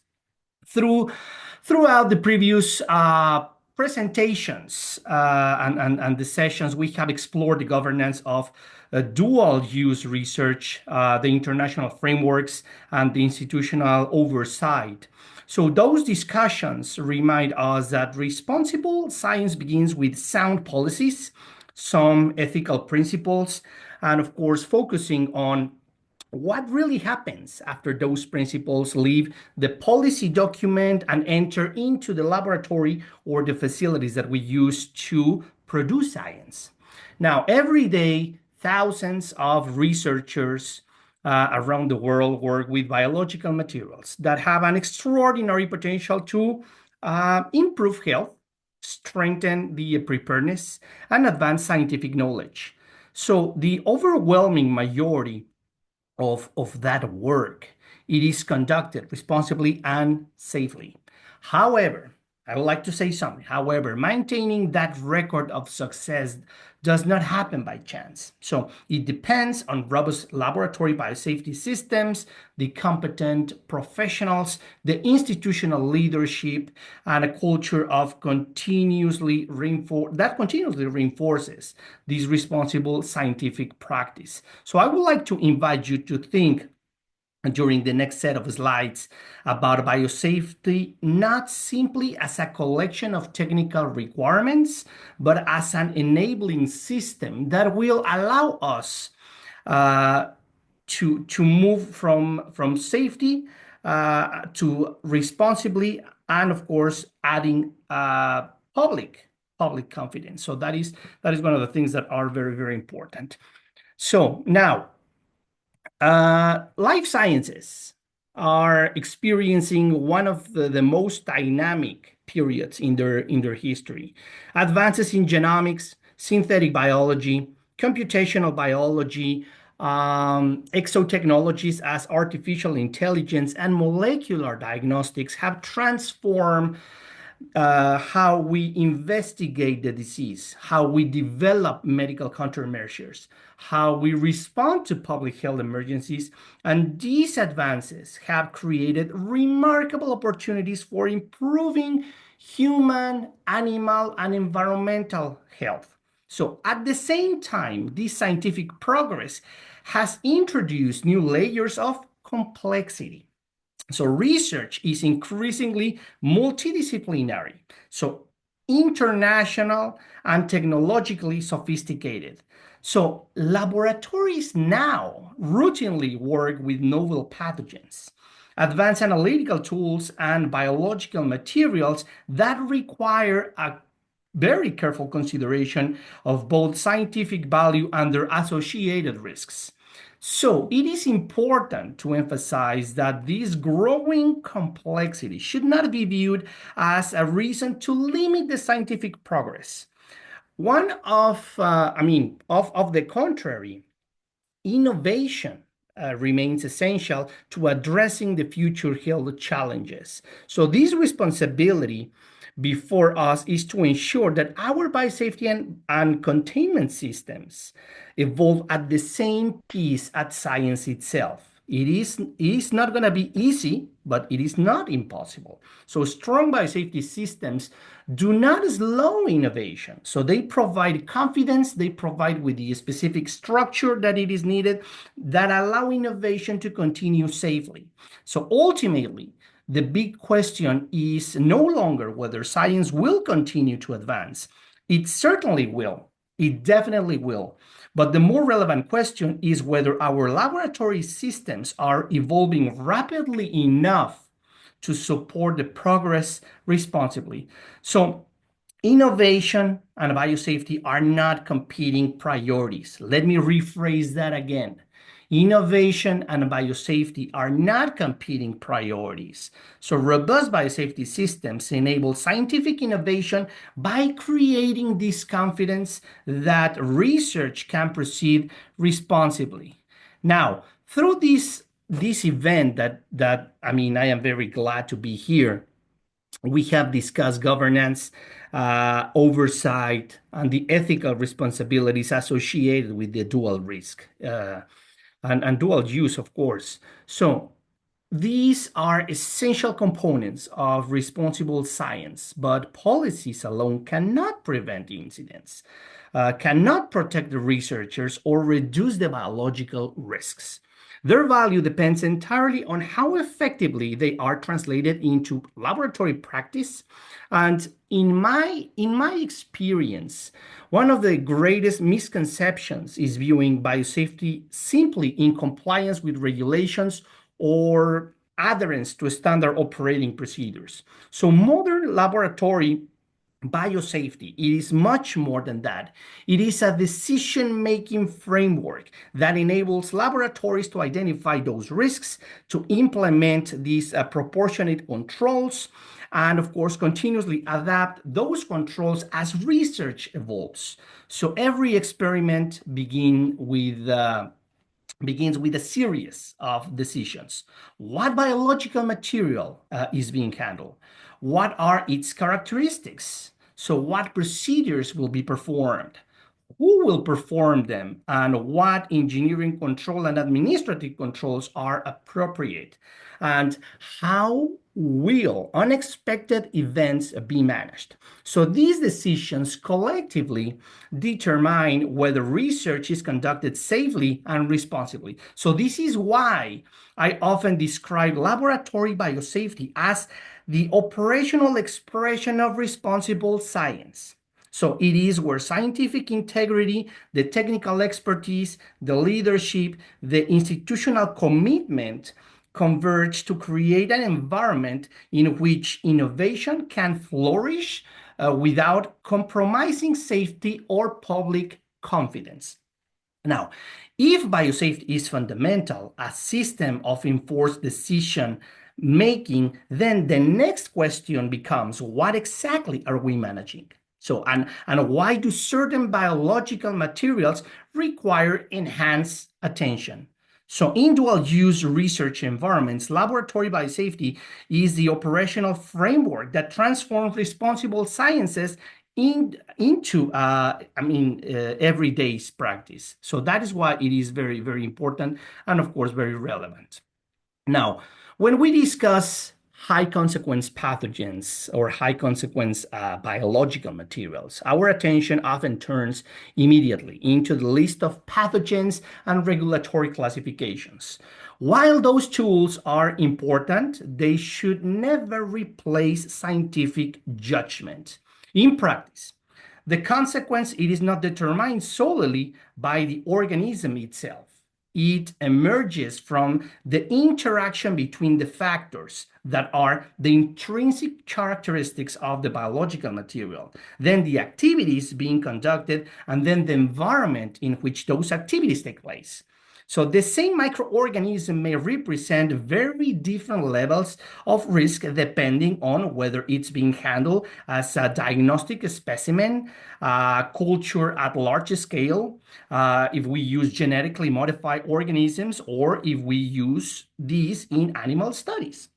So likewise, a procedure that generates aerosols or concentrates infectious material may significantly alter the overall risk profile, even working with an agent that it is very well characterized. So this system's perspective is particularly relevant in dual-use research environments because it reminds us that risk cannot be evaluated in isolation. So it requires understanding the complete research context, from scientific objectives to the laboratory procedures, the availability of controls, and professional competencies. Now, ultimately, effective biosafety begins not with assigning a biosafety level, but with understanding the biological and operational realities of the work that it is being performed. Now, if I had to identify one element that distinguish mature biosafety programs from developing ones, it would be the quality of the risk assessment process. So facility may differ. So technologies will continue to evolve and regulations may change, but risk assessment remains the common language that connects the science with biosafety. So one misconception I occasionally encounter is a perception that risk management, it is a form that must be completed before work begins. So in reality, it's a scientific through process. So it requires us to understand not only the biological material itself, but it also the experimental procedures, the competency of the personnel, the available engineering controls, and the potential consequences should something unexpected occur. Very important is to mention that risk assessment, it is not, is not static. The risk will never be static or will be the same. So research projects evolve, experimental methods change, personnel rotate, new scientific information becomes available. A robust biosafety program recognizes these changes and continuously evaluates whether existing mitigation measures remain appropriate. In the case of dual-use research environments, it becomes even more important because uncertainty is often inherent to scientific discovery. So our objective, it is not to eliminate uncertainty. That is impossible in research. So, but to manage it systematically through evidence-based proportionate decision making. So that approach will allow laboratories to remain both innovative and responsible. Once that risks have been characterized, the next step is determining how those risks should be managed. That brings us to the most widely recognized and often misunderstood concepts in biosafety, which is containment. And one of the things that I would like to share as well, one question I often ask investigators is not what organisms are you using, but what assumptions are you making about this experiment? Assumptions are often unmanaged, risk begins. So containment, it is achieved when infrastructure, procedures, and people function as a whole integrated system. When the word containment is mentioned, many people immediately think about biosafety levels, specialized laboratories, or sophisticated engineering controls. Those elements are certainly important, but they represent only one dimension of modern containment. In my view, containment should be understood as an integrated system rather than a physical space. And a laboratory may have excellent engineering controls, but if procedures are poorly designed, personnel are inadequately trained, or organizational oversight is weak, the overall level of containment is compromised. Conversely, many laboratories working outside high containment facilities successfully manage significant biological risks. Why? Because they combine the appropriate infrastructure and well-developed procedures, competent personnel, the effective supervision, and a culture that supports a safe decision-making. So this system's perspective is particularly valuable in dual-use research because it shifts the conversation away from simply asking what biosafety level is required toward a more meaningful and powerful question. What combinations of controls is necessary to manage specific risks associated with this work? And ultimately, containment, it is not defined by the walls surrounding laboratory. It is defined by how effectively physical infrastructure plus the operational practices plus the organizational leadership work together to reduce risk while enabling scientific progress. And if containment depends on people as much as infrastructure, then perhaps the most important investment that any institution can make is developing a competent workforce. So imagine a laboratory proposing to modify an influenza virus to better understand transmission. The scientific objective may be legitimate and potentially beneficial, but the research team must simultaneously evaluate biosafety requirements, the personnel competency, the engineering controls, the emergency preparedness and response, the institutional oversight, and the broader implications associated with the dual-use research. So this illustrates why biosafety decisions cannot be separated from the overall research context. And that is important to mention. The effectiveness of any biosafety system ultimately depends on the competence on the people who operate it. Through my career, I have visited laboratories in very different levels of infrastructure, resources, and technical sophistication. So one observation has remained remarkably consistent. The strongest biosafety programs are rarely distinguished by their buildings alone. They are distinguished by the people that operates these buildings. So competency extends far beyond completing mandatory training or demonstrating familiarity with laboratory procedures. It reflects an individual ability to recognize the changing risks, apply scientific judgment, and communicate concerns and take appropriate decisions under routine as well as unexpected circumstances. In research environments, uncertainty is part of scientific discovery. So new methods are developed, protocols evolve, unexpected findings will emerge. Reading procedures cannot anticipate every single situation. Competent professionals bridge the gap through the experience, critical thinking, and a clear understanding of biosafety principles. Now, Equally important, it is recognizing that competency is not achieved once and maintained indefinitely. It requires continuous professional judgment, mentoring, the practical experience, the opportunities to learn on both successes and mistakes. So institutions that invest in competency are ultimately investing in resilience because knowledgeable people are capable of adapting when science challenges. And I often remind young biosafety professionals that our principal objective, it is not simply to teach procedures. Our objective is to develop professionals who understand why those procedures exist and who can confidently apply a sound judgment when new challenges arise. So building individual competency, however, it is one part of the equation. Sustainable laboratories, definitely it's good, but biosafety will depend on creating an environment where this competency can thrive.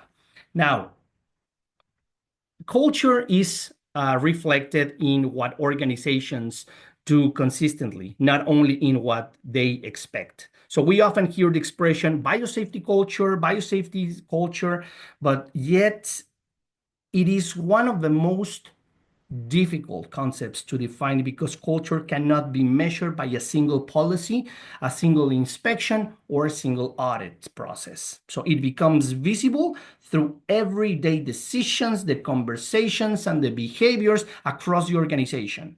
In laboratories with a strong biosafety culture, safety is not viewed as an external requirement imposed by regulators or biosafety officers or biosafety professionals. So instead, it becomes part of the scientific process itself. Researchers actively discuss risks before experiments begin. Laboratory staff feel comfortable asking questions, reporting concerns, and sharing lessons learned. Supervisors welcome those connections and these conversations because they understand the transparency strengthens rather than weakens the scientific excellence. One of the greatest indicators of a healthy biosafety culture, it is not an organization when they respond when something goes wrong. If incidents or near misses occur, those are viewed primarily as opportunities to assign blame, value learning is lost. So conversely, organizations that invest or that invest in biosafety would be more strong. Now, organizations that investigate the events objectively and openly often emerge stronger because they continuously improve their systems rather than just simply correcting individual mistakes. So building this type of culture requires having a visible leadership, the adequate resources, and consistent engagement from everyone, not only from biosafety professionals. So culture cannot be delegated. It is created collectively and one decision at a time. So through the thousands of routine actions that reinforce responsible scientific practice. And ultimately, the culture transforms biosafety from a collection of technical requirements into a shared organizational value. Once that the culture is very well established, institutions are far better prepared to respond to scientific and technological challenges that will continue to reshape our profession. Now, one lesson that history has taught us is that science rarely stands still. And I mentioned this in one of my very first slides. Every decade brings new technologies, new research approaches, new opportunities to improve public health. Today, advances in scientific evidence, it's very much needed. Artificial intelligence, high throughput sequencing, automation, and computational biology are transforming how research is conceived and conducted. And rather than asking whether these technologies introduce new risks, I believe that the most useful question is whether our biosafety systems are evolving at the same pace. So scientific innovation will continue. That is both inevitable and desirable. So our responsibility is to ensure that biosafety systems remain sufficiently agile to support innovation without compromising the safety, the security, or the scientific integrity. This requires a shift in mindset. And instead of viewing biosafety as a static framework built around these technologies, we should view this as an adaptive system of responding to scientific evolution. And I am very optimistic about the future because the biosafety community has consistently demonstrated its ability to adapt and collaborate. Our greatest strength has never been predicted every future challenge. So it has been building systems that are resilient enough to adapt when those challenges emerge. So we need to be ready for what it is coming next. Now, through this presentation, we have discussed individual components of laboratory biosafety systems, the risk assessment, the containment, the competency, and organizational culture. All these elements from the foundation of responsible scientific practice.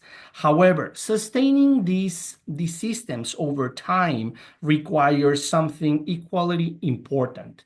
That is called institutional commitment.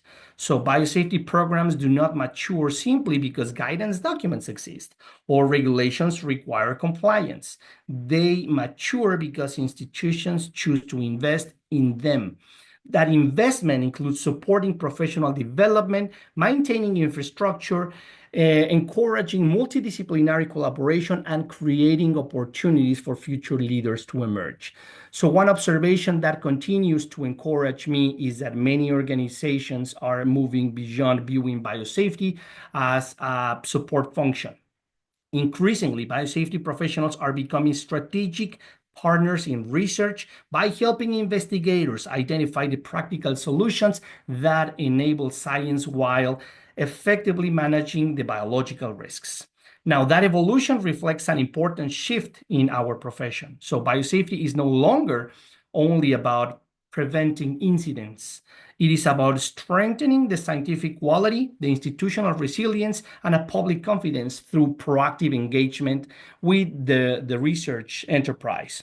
So perhaps the greatest investment that any institution can make, it is not in equipment or in facilities, although those remain essential, that's true.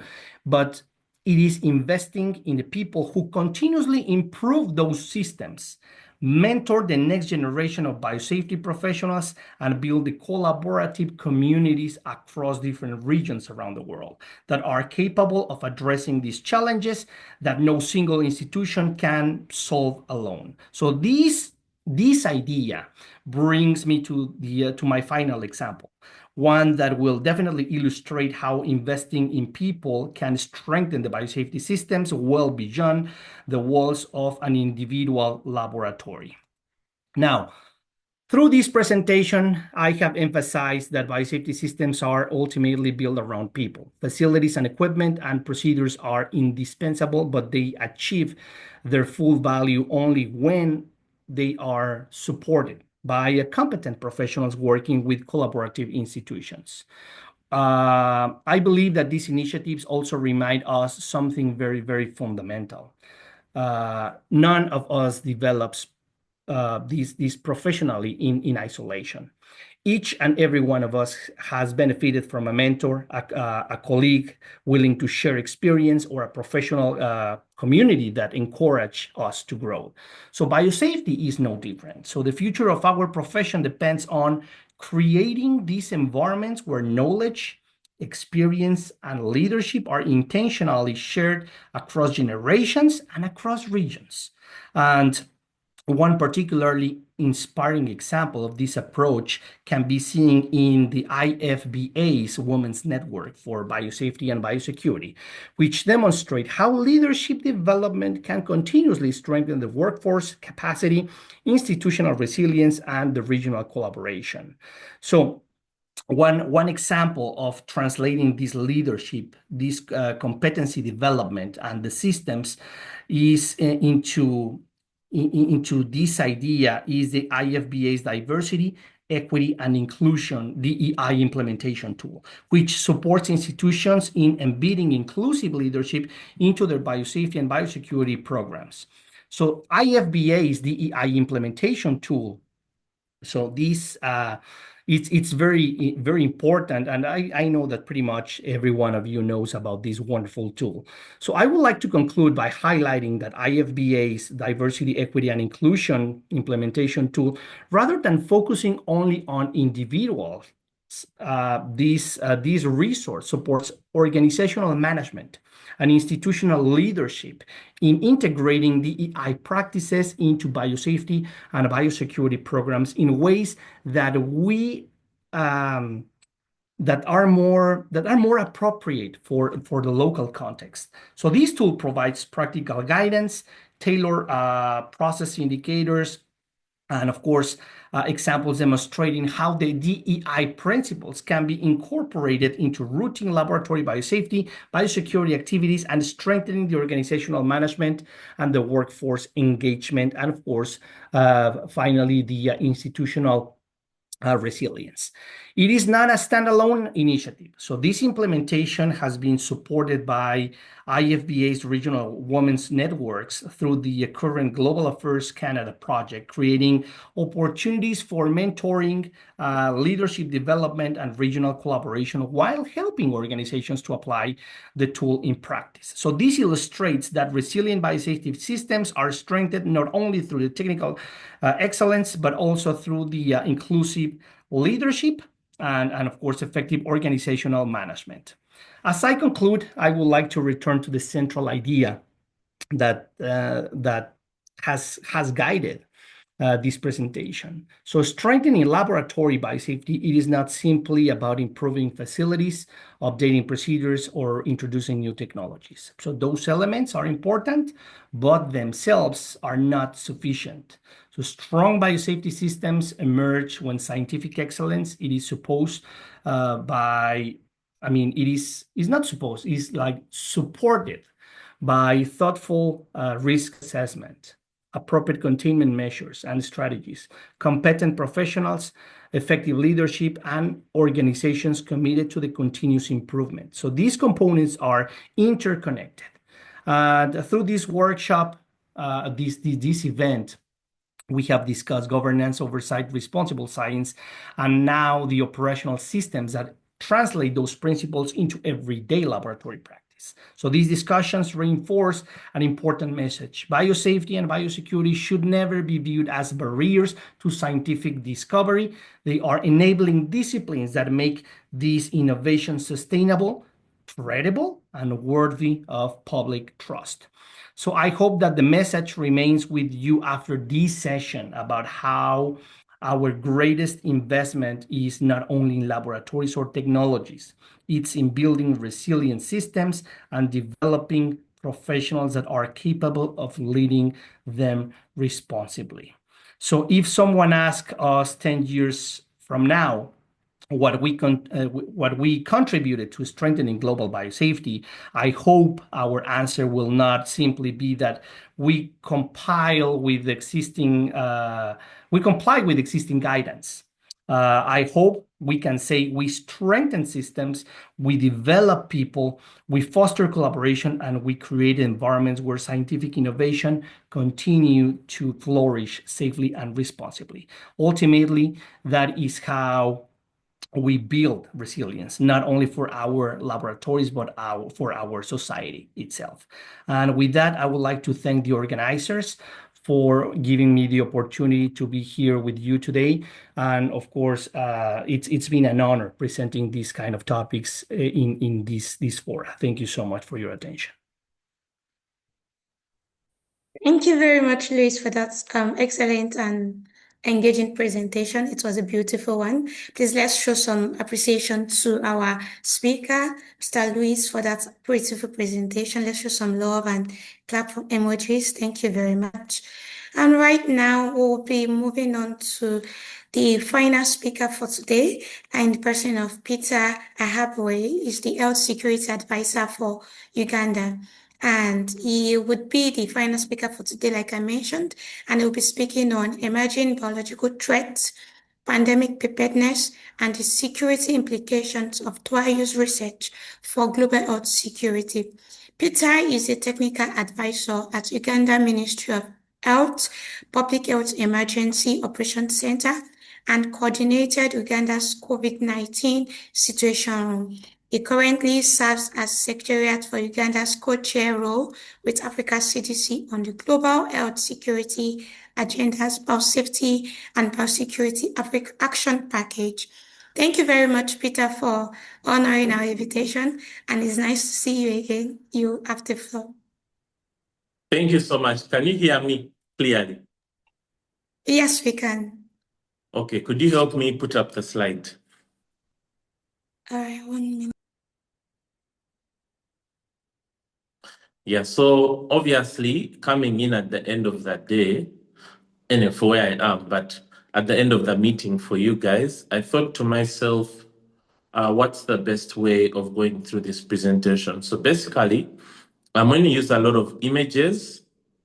So if you're using a phone, you may want to zoom. You can pinch and zoom.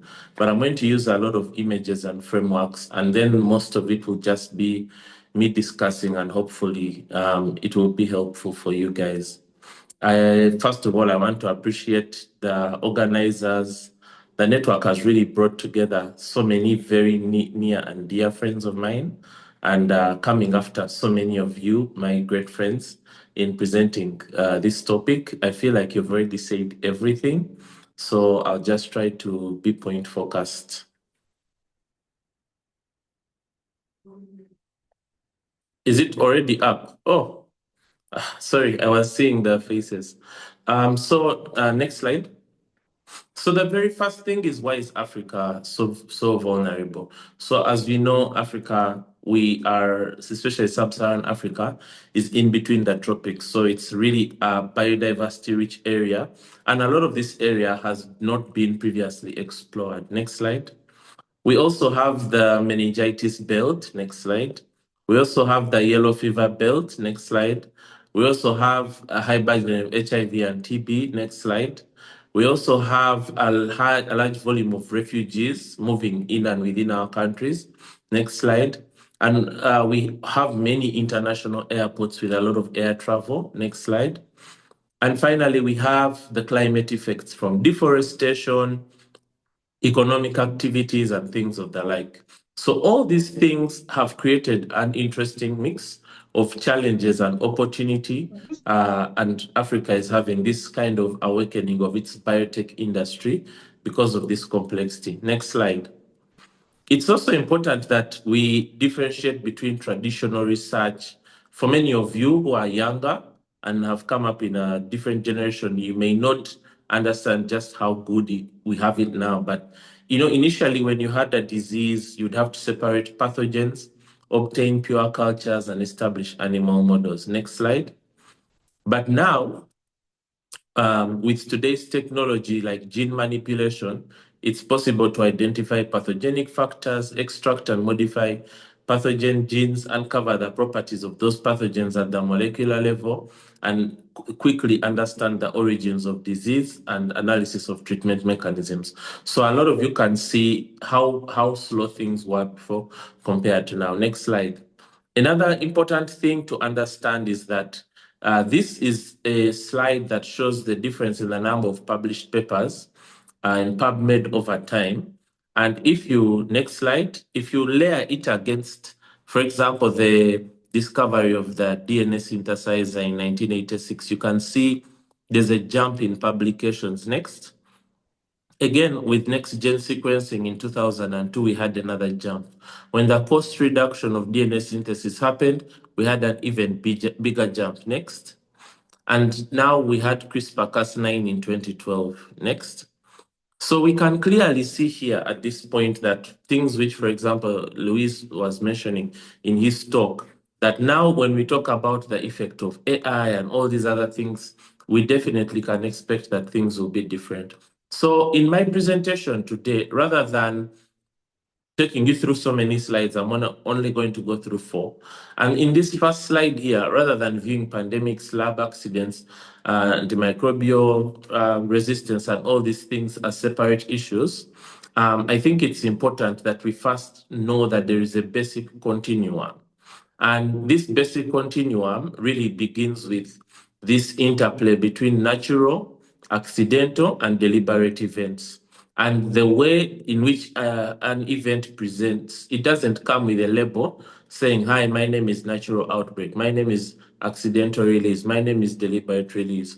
So for many years, we tended to classify these events in separate categories, whereby infectious disease outbreaks belong to public health, lab accidents belong to biosafety, biological weapons belong to national security, agriculture diseases to vet and the like. But that separation no longer reflects reality. The biological world does not recognize these boundaries. Pathogens do not distinguish between ministries, between disciplines, or between countries. So understanding this interconnected landscape is perhaps the most important prerequisite for strengthening global health security. Next slide. So I start with a blank back. Yes, I start with a blank canvas. Again, like I told you, if you look at the top, it looks at natural, accidental, and deliberate. When you look on the side, it looks at environmental, plants, animal, and humans. So this spectrum really helps us see that there is a continuum. You know, things do not exist in rigid compartments. When you think about influenza, Ebola, cholera, they fall somewhere in this space. And when you look at how the lab-acquired infections mix in with hospital-acquired infections, community-acquired infections, failures in biosafety systems, they are all happening on a continuum. Next slide.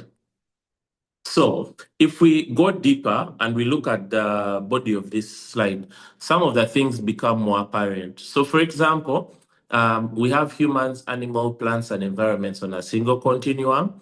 But now when you look at this One Health interface and we zoom in on the immediate left, we can see that we can further break down, for example, the animal diseases. We have the epizoonotics and then the panzoonotics. And these can devastate livestock populations, threaten food security, disrupt trade, and undermine rural livelihood. Similarly, diseases affecting plants like the epiphytotics and the panphytotics can reduce agricultural productivity, destabilize food systems, and have profound economic consequences. So when you think as a public health person, these are public health threats. When you're in the security space like me, these are potential attack vectors by a malicious actor. When you think about things like environmental contamination, whether through naturally occurring pathogens or accidental releases, it can further amplify the impacts across ecosystems. And the COVID-19 pandemic definitely demonstrated that a health emergency is never only a health emergency. It rapidly evolved into an economic crisis, an education crisis, a social crisis in many countries, a national security challenge. In some of other countries, it was a challenge of corruption and civil rules and moral behavior. The same principle applies across the entire biological spectrum. An outbreak originating in wildlife may ultimately affect international trade. A plant disease may trigger food insecurity. A lab incident may erode public confidence in scientific institutions. Biological threats are therefore systemic events, not isolated health problems. WAR has this new project, beyond silos. It's a very important concept. How do we go beyond the silos? So this interconnectedness also changes how we think about preparedness.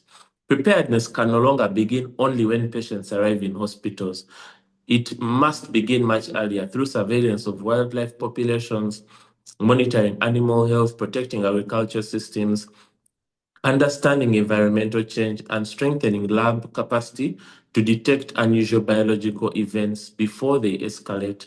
This is precisely why modern preparedness strategies increasingly emphasize integrated surveillance and multidisciplinary cooperation. The objective is not merely to respond to outbreaks more effectively, but to recognize emerging risks at the earliest possible stage, regardless of where they appear first.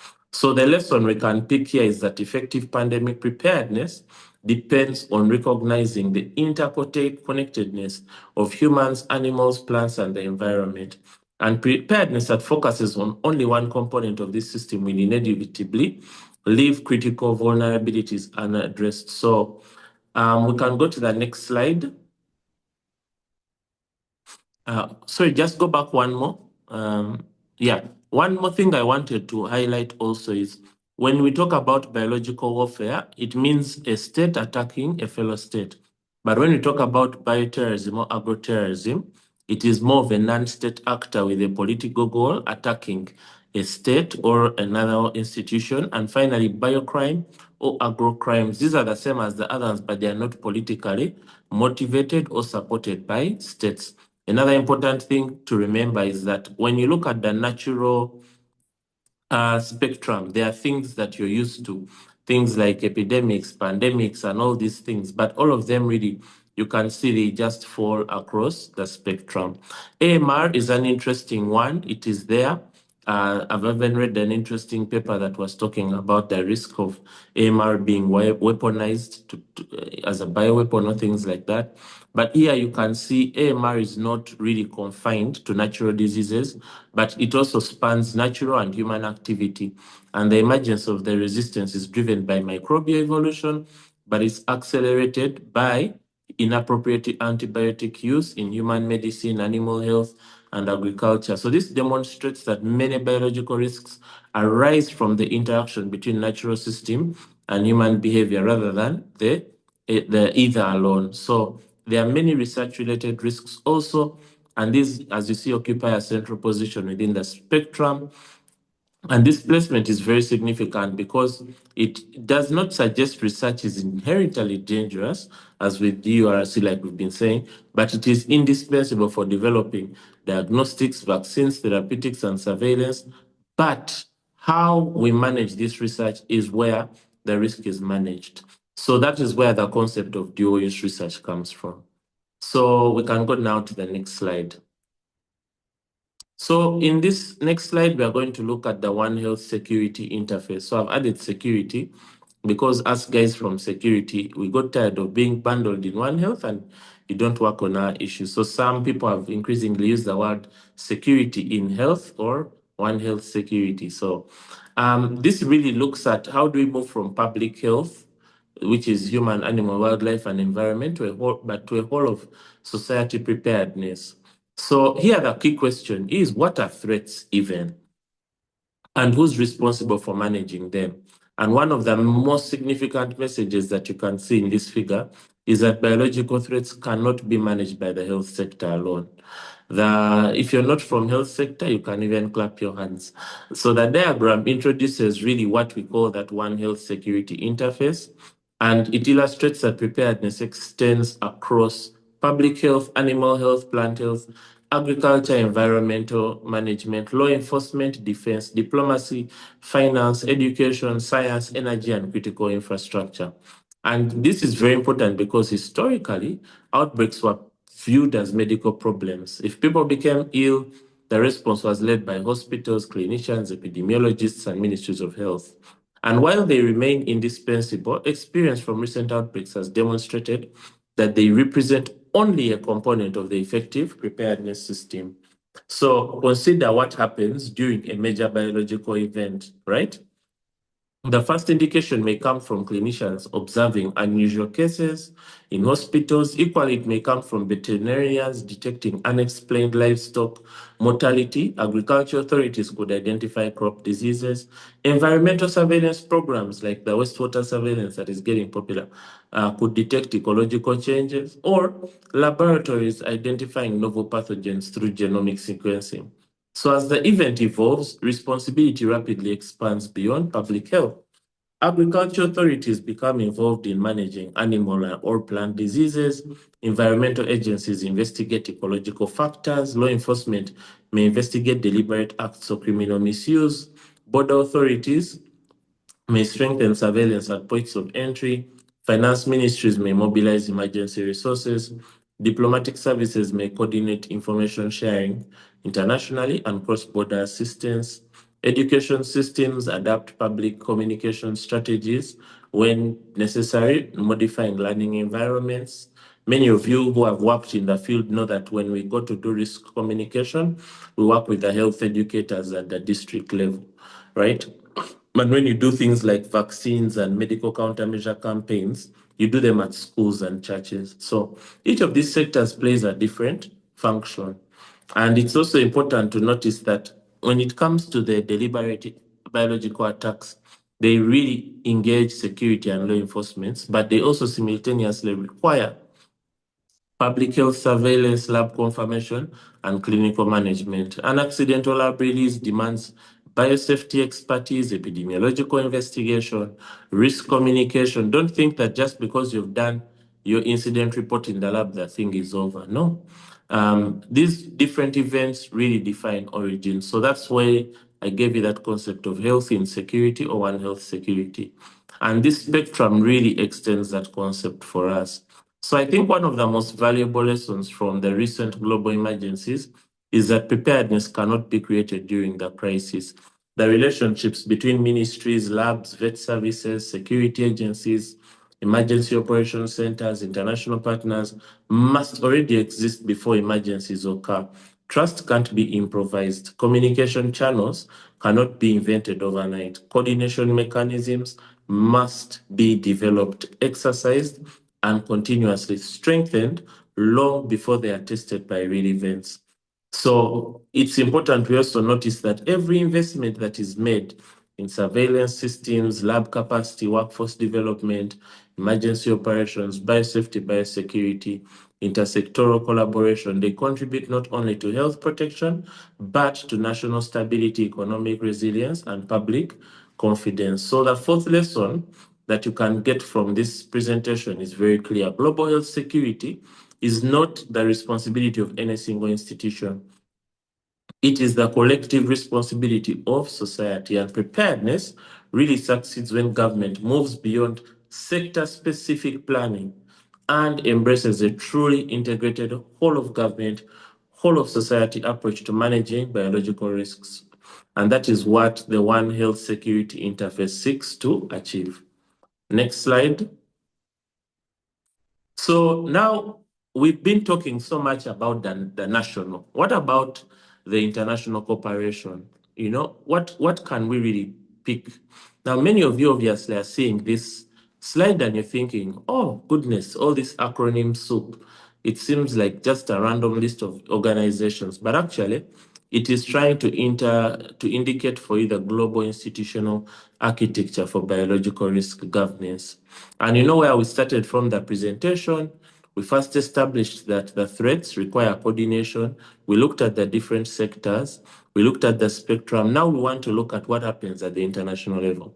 So here we can see the World Health Organization, WHO, the Food and Agriculture Organization, FAO, the World Organization for Animal Health, WOA, the United Nations and its associated bodies, Interpol, the International Police Organization, the World Trade Organization. They became really a big deal in COVID with issues of pathogen access and benefit sharing, UN Environment Program, then UNICRI, which the guys dealing with crime, and they have so many good guidances on legislating and justice and things like that.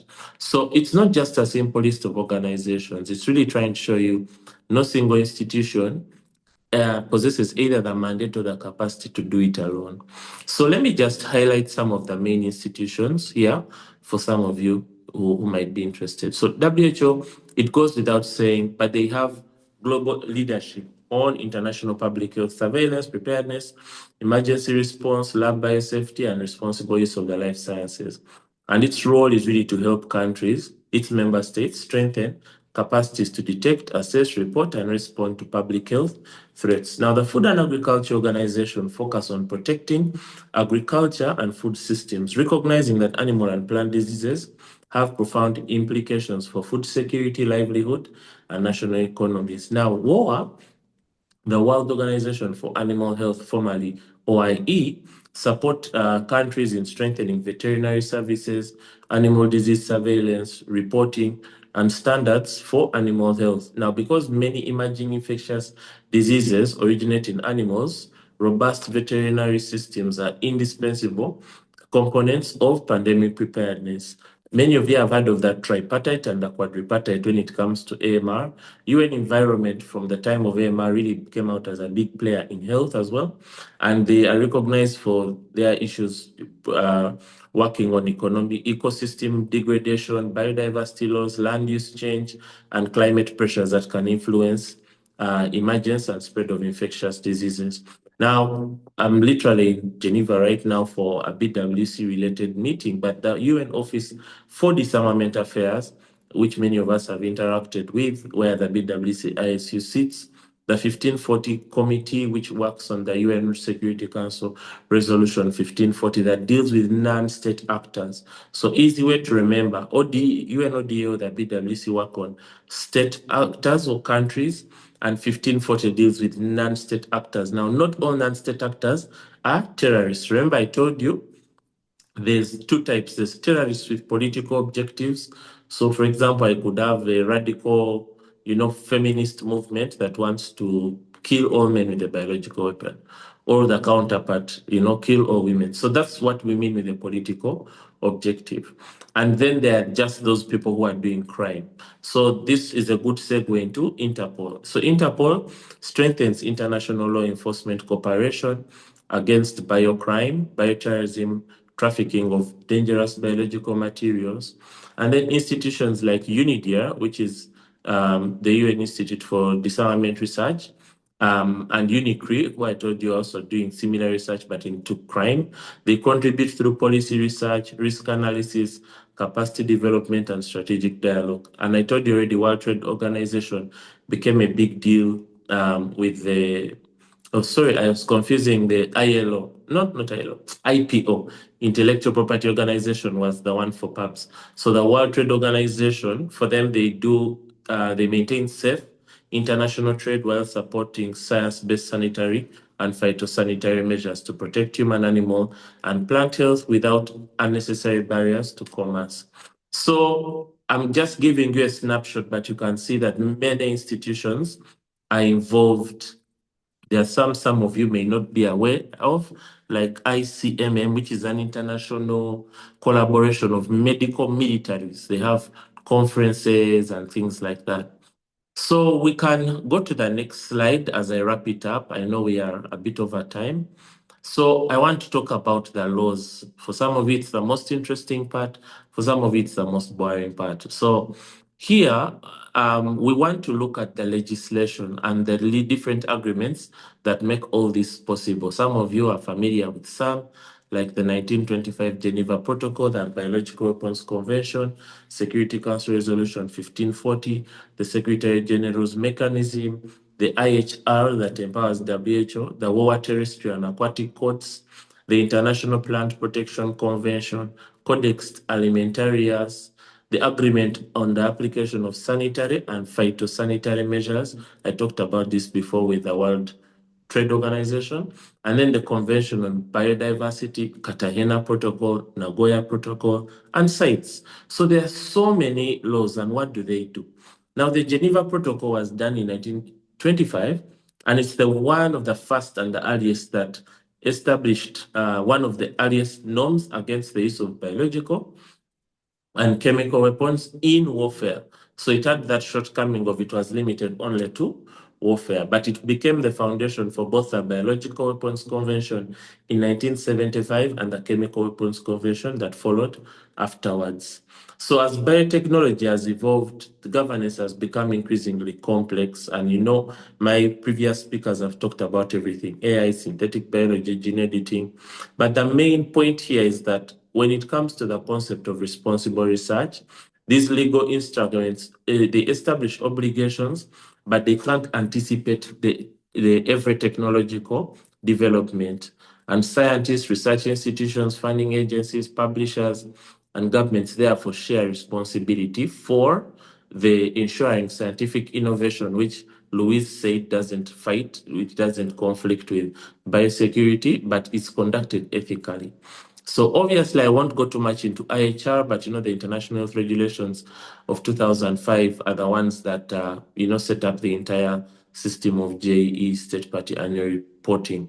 And I've hinted on 1540, which deals with the non-state actors. The Secretary General mechanism is very important because it's one of the only international recognized processes for investigating allegations involving the use of biological or chemical weapons, reinforcing international confidence through impartial fact-finding. WOA, as a standards organization, has very many wonderful standards you can read into. And International Plant Protection Convention strengthens global cooperation against plant pests and diseases. Codex Alimentarius is the one that really harmonizes food safety standards, ensuring that the food systems being integral to public health are safe. So I know I'm really running up on time. I've tried to give you guys a snapshot. Next slide. Yeah, so I didn't start with who I am because I wanted you to know the information first. But yeah, I'm with Neurobioscience, and we really are not just consultants, but we are health security systems integrators. And our core philosophy is that health security failures aren't about missing tools, but they stem from weak governance, limited skilled personnel, and poor implemented systems. And obviously, we are a partner of the network. And our mission is to really convert deep technical expertise into measurable, sustainable health security outcomes. Next slide. So, as I end my presentation, colleagues, it's important that you know that biological risks and the threat spectrum remind us that the biology is simultaneously one of humanity's greatest opportunities and one of its greatest responsibilities. That's why I started from the picture of my guy in the forest digging up prehistoric germs. So the same scientific discoveries that enable us to develop vaccines in record time. Right now, they are preparing for tests in Uganda and Masaka of Bundibojo vaccines, right?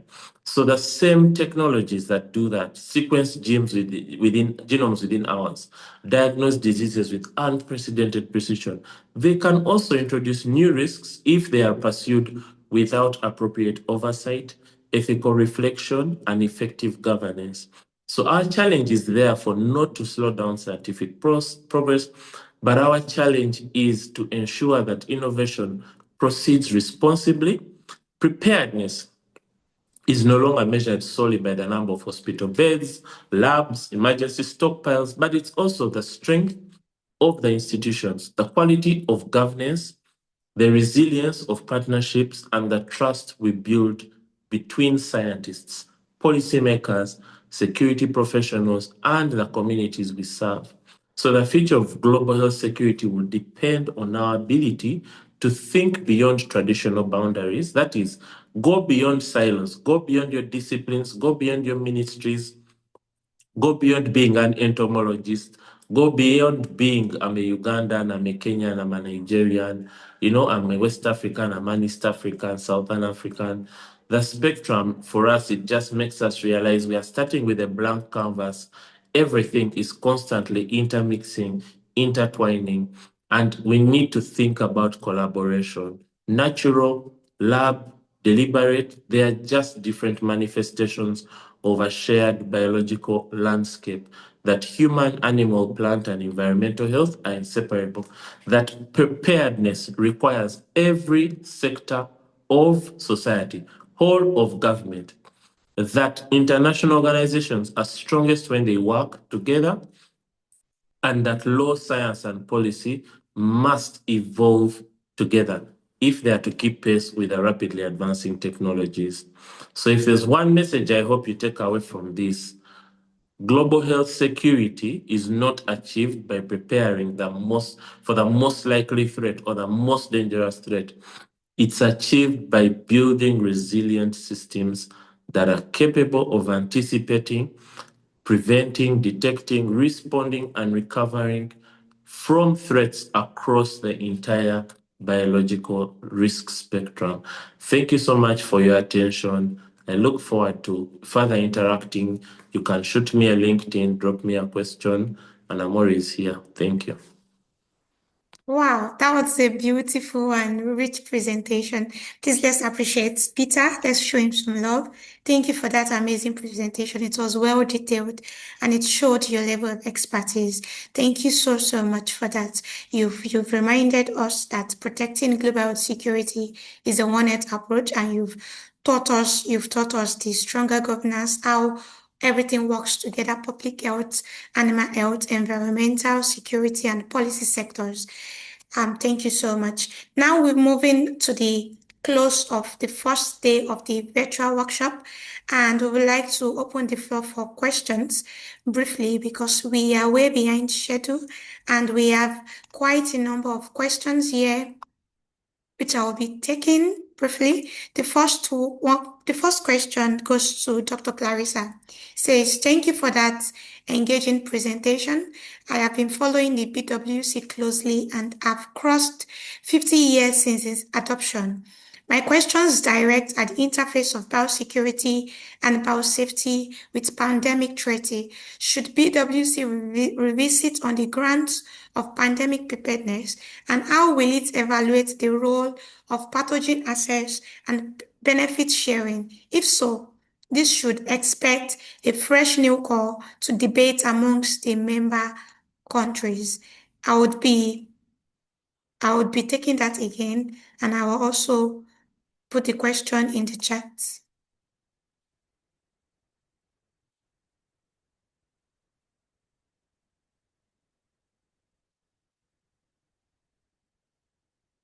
Says how, the question again, I don't know if Dr. Clarissa is still here on the call. Dr. Clarissa, could you please confirm if you can hear me and you are still on the call?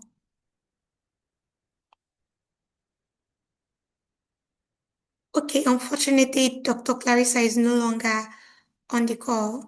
I don't know if anybody wants to answer the question, but if nobody wants to do that, I will move on to the next question.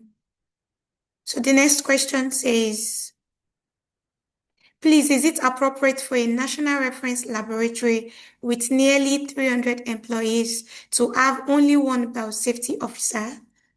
Please, is it appropriate for a national reference laboratory with nearly 300 employees to have only one biosafety officer? The floor is open to all our speakers. Anyone can go for the answer. Okay, please go ahead. So I believe that this is a very, very important question, but the answer is going to be answered as we normally do in risk assessment. It depends.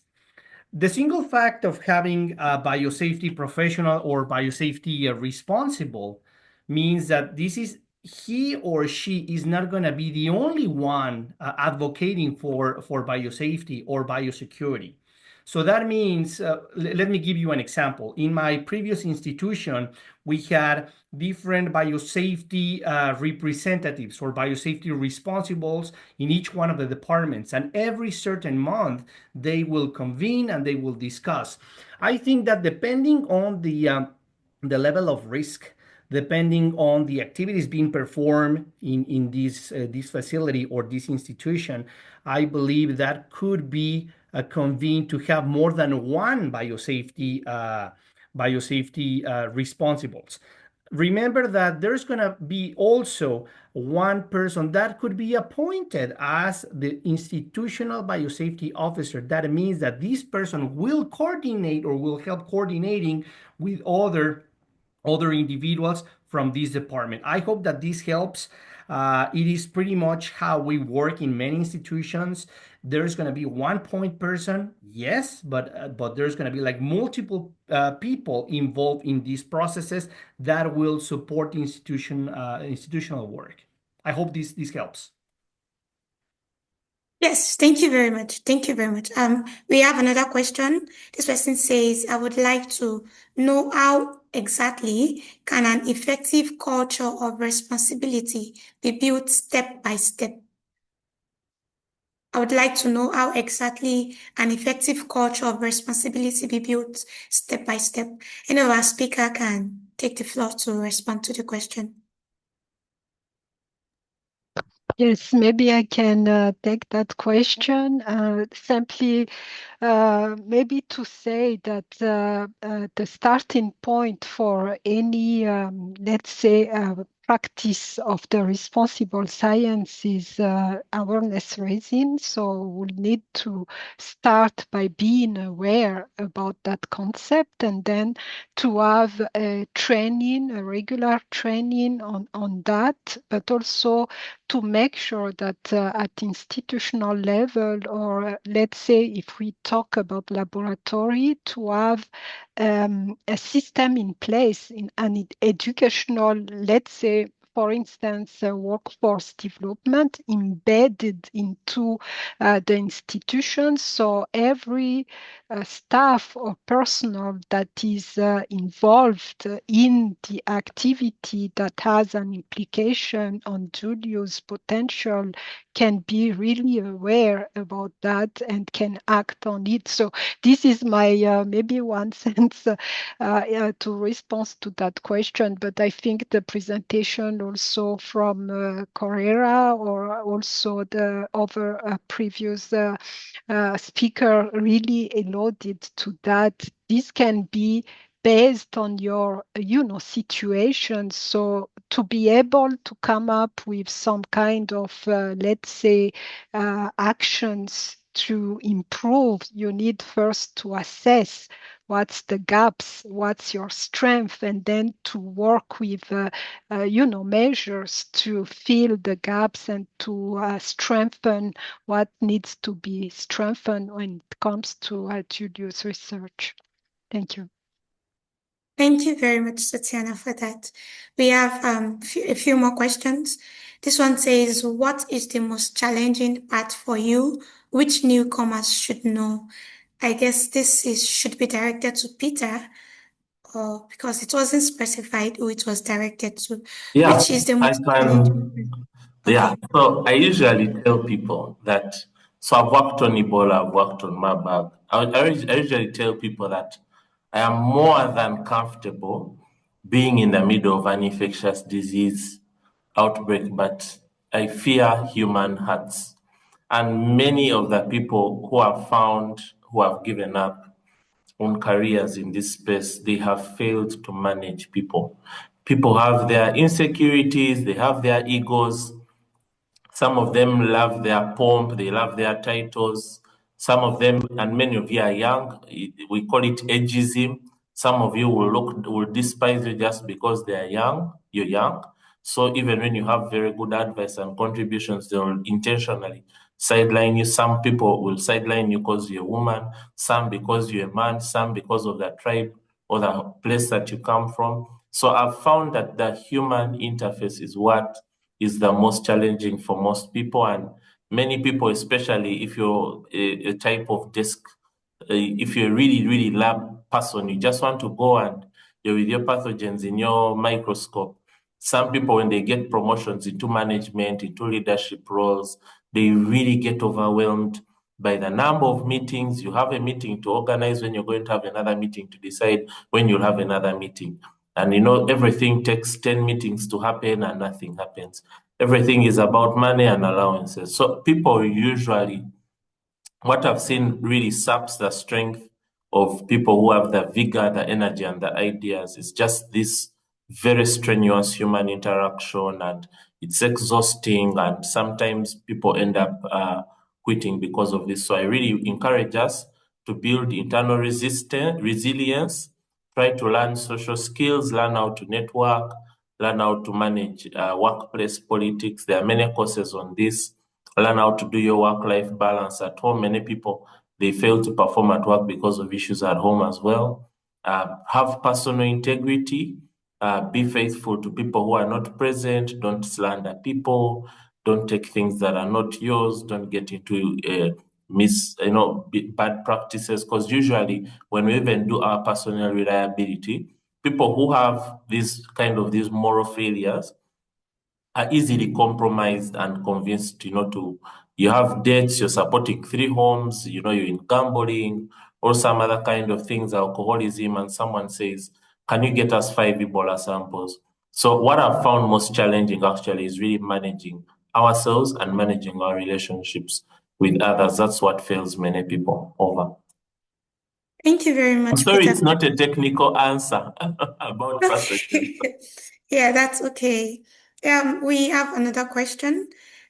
We have quite a number of questions here. I hope we'll be able to cover everything because of our time. I'll be taking a few more. This one says, how can countries with limited resources practically operationalize dual-use research oversight and governance without creating barriers to essential scientific research? Specifically, what low-cost, scalable strategies would you recommend by identifying, assessing, and managing dual-use research of consent in institutions where biosafety, biosecurity, and research governance capacity may be developing?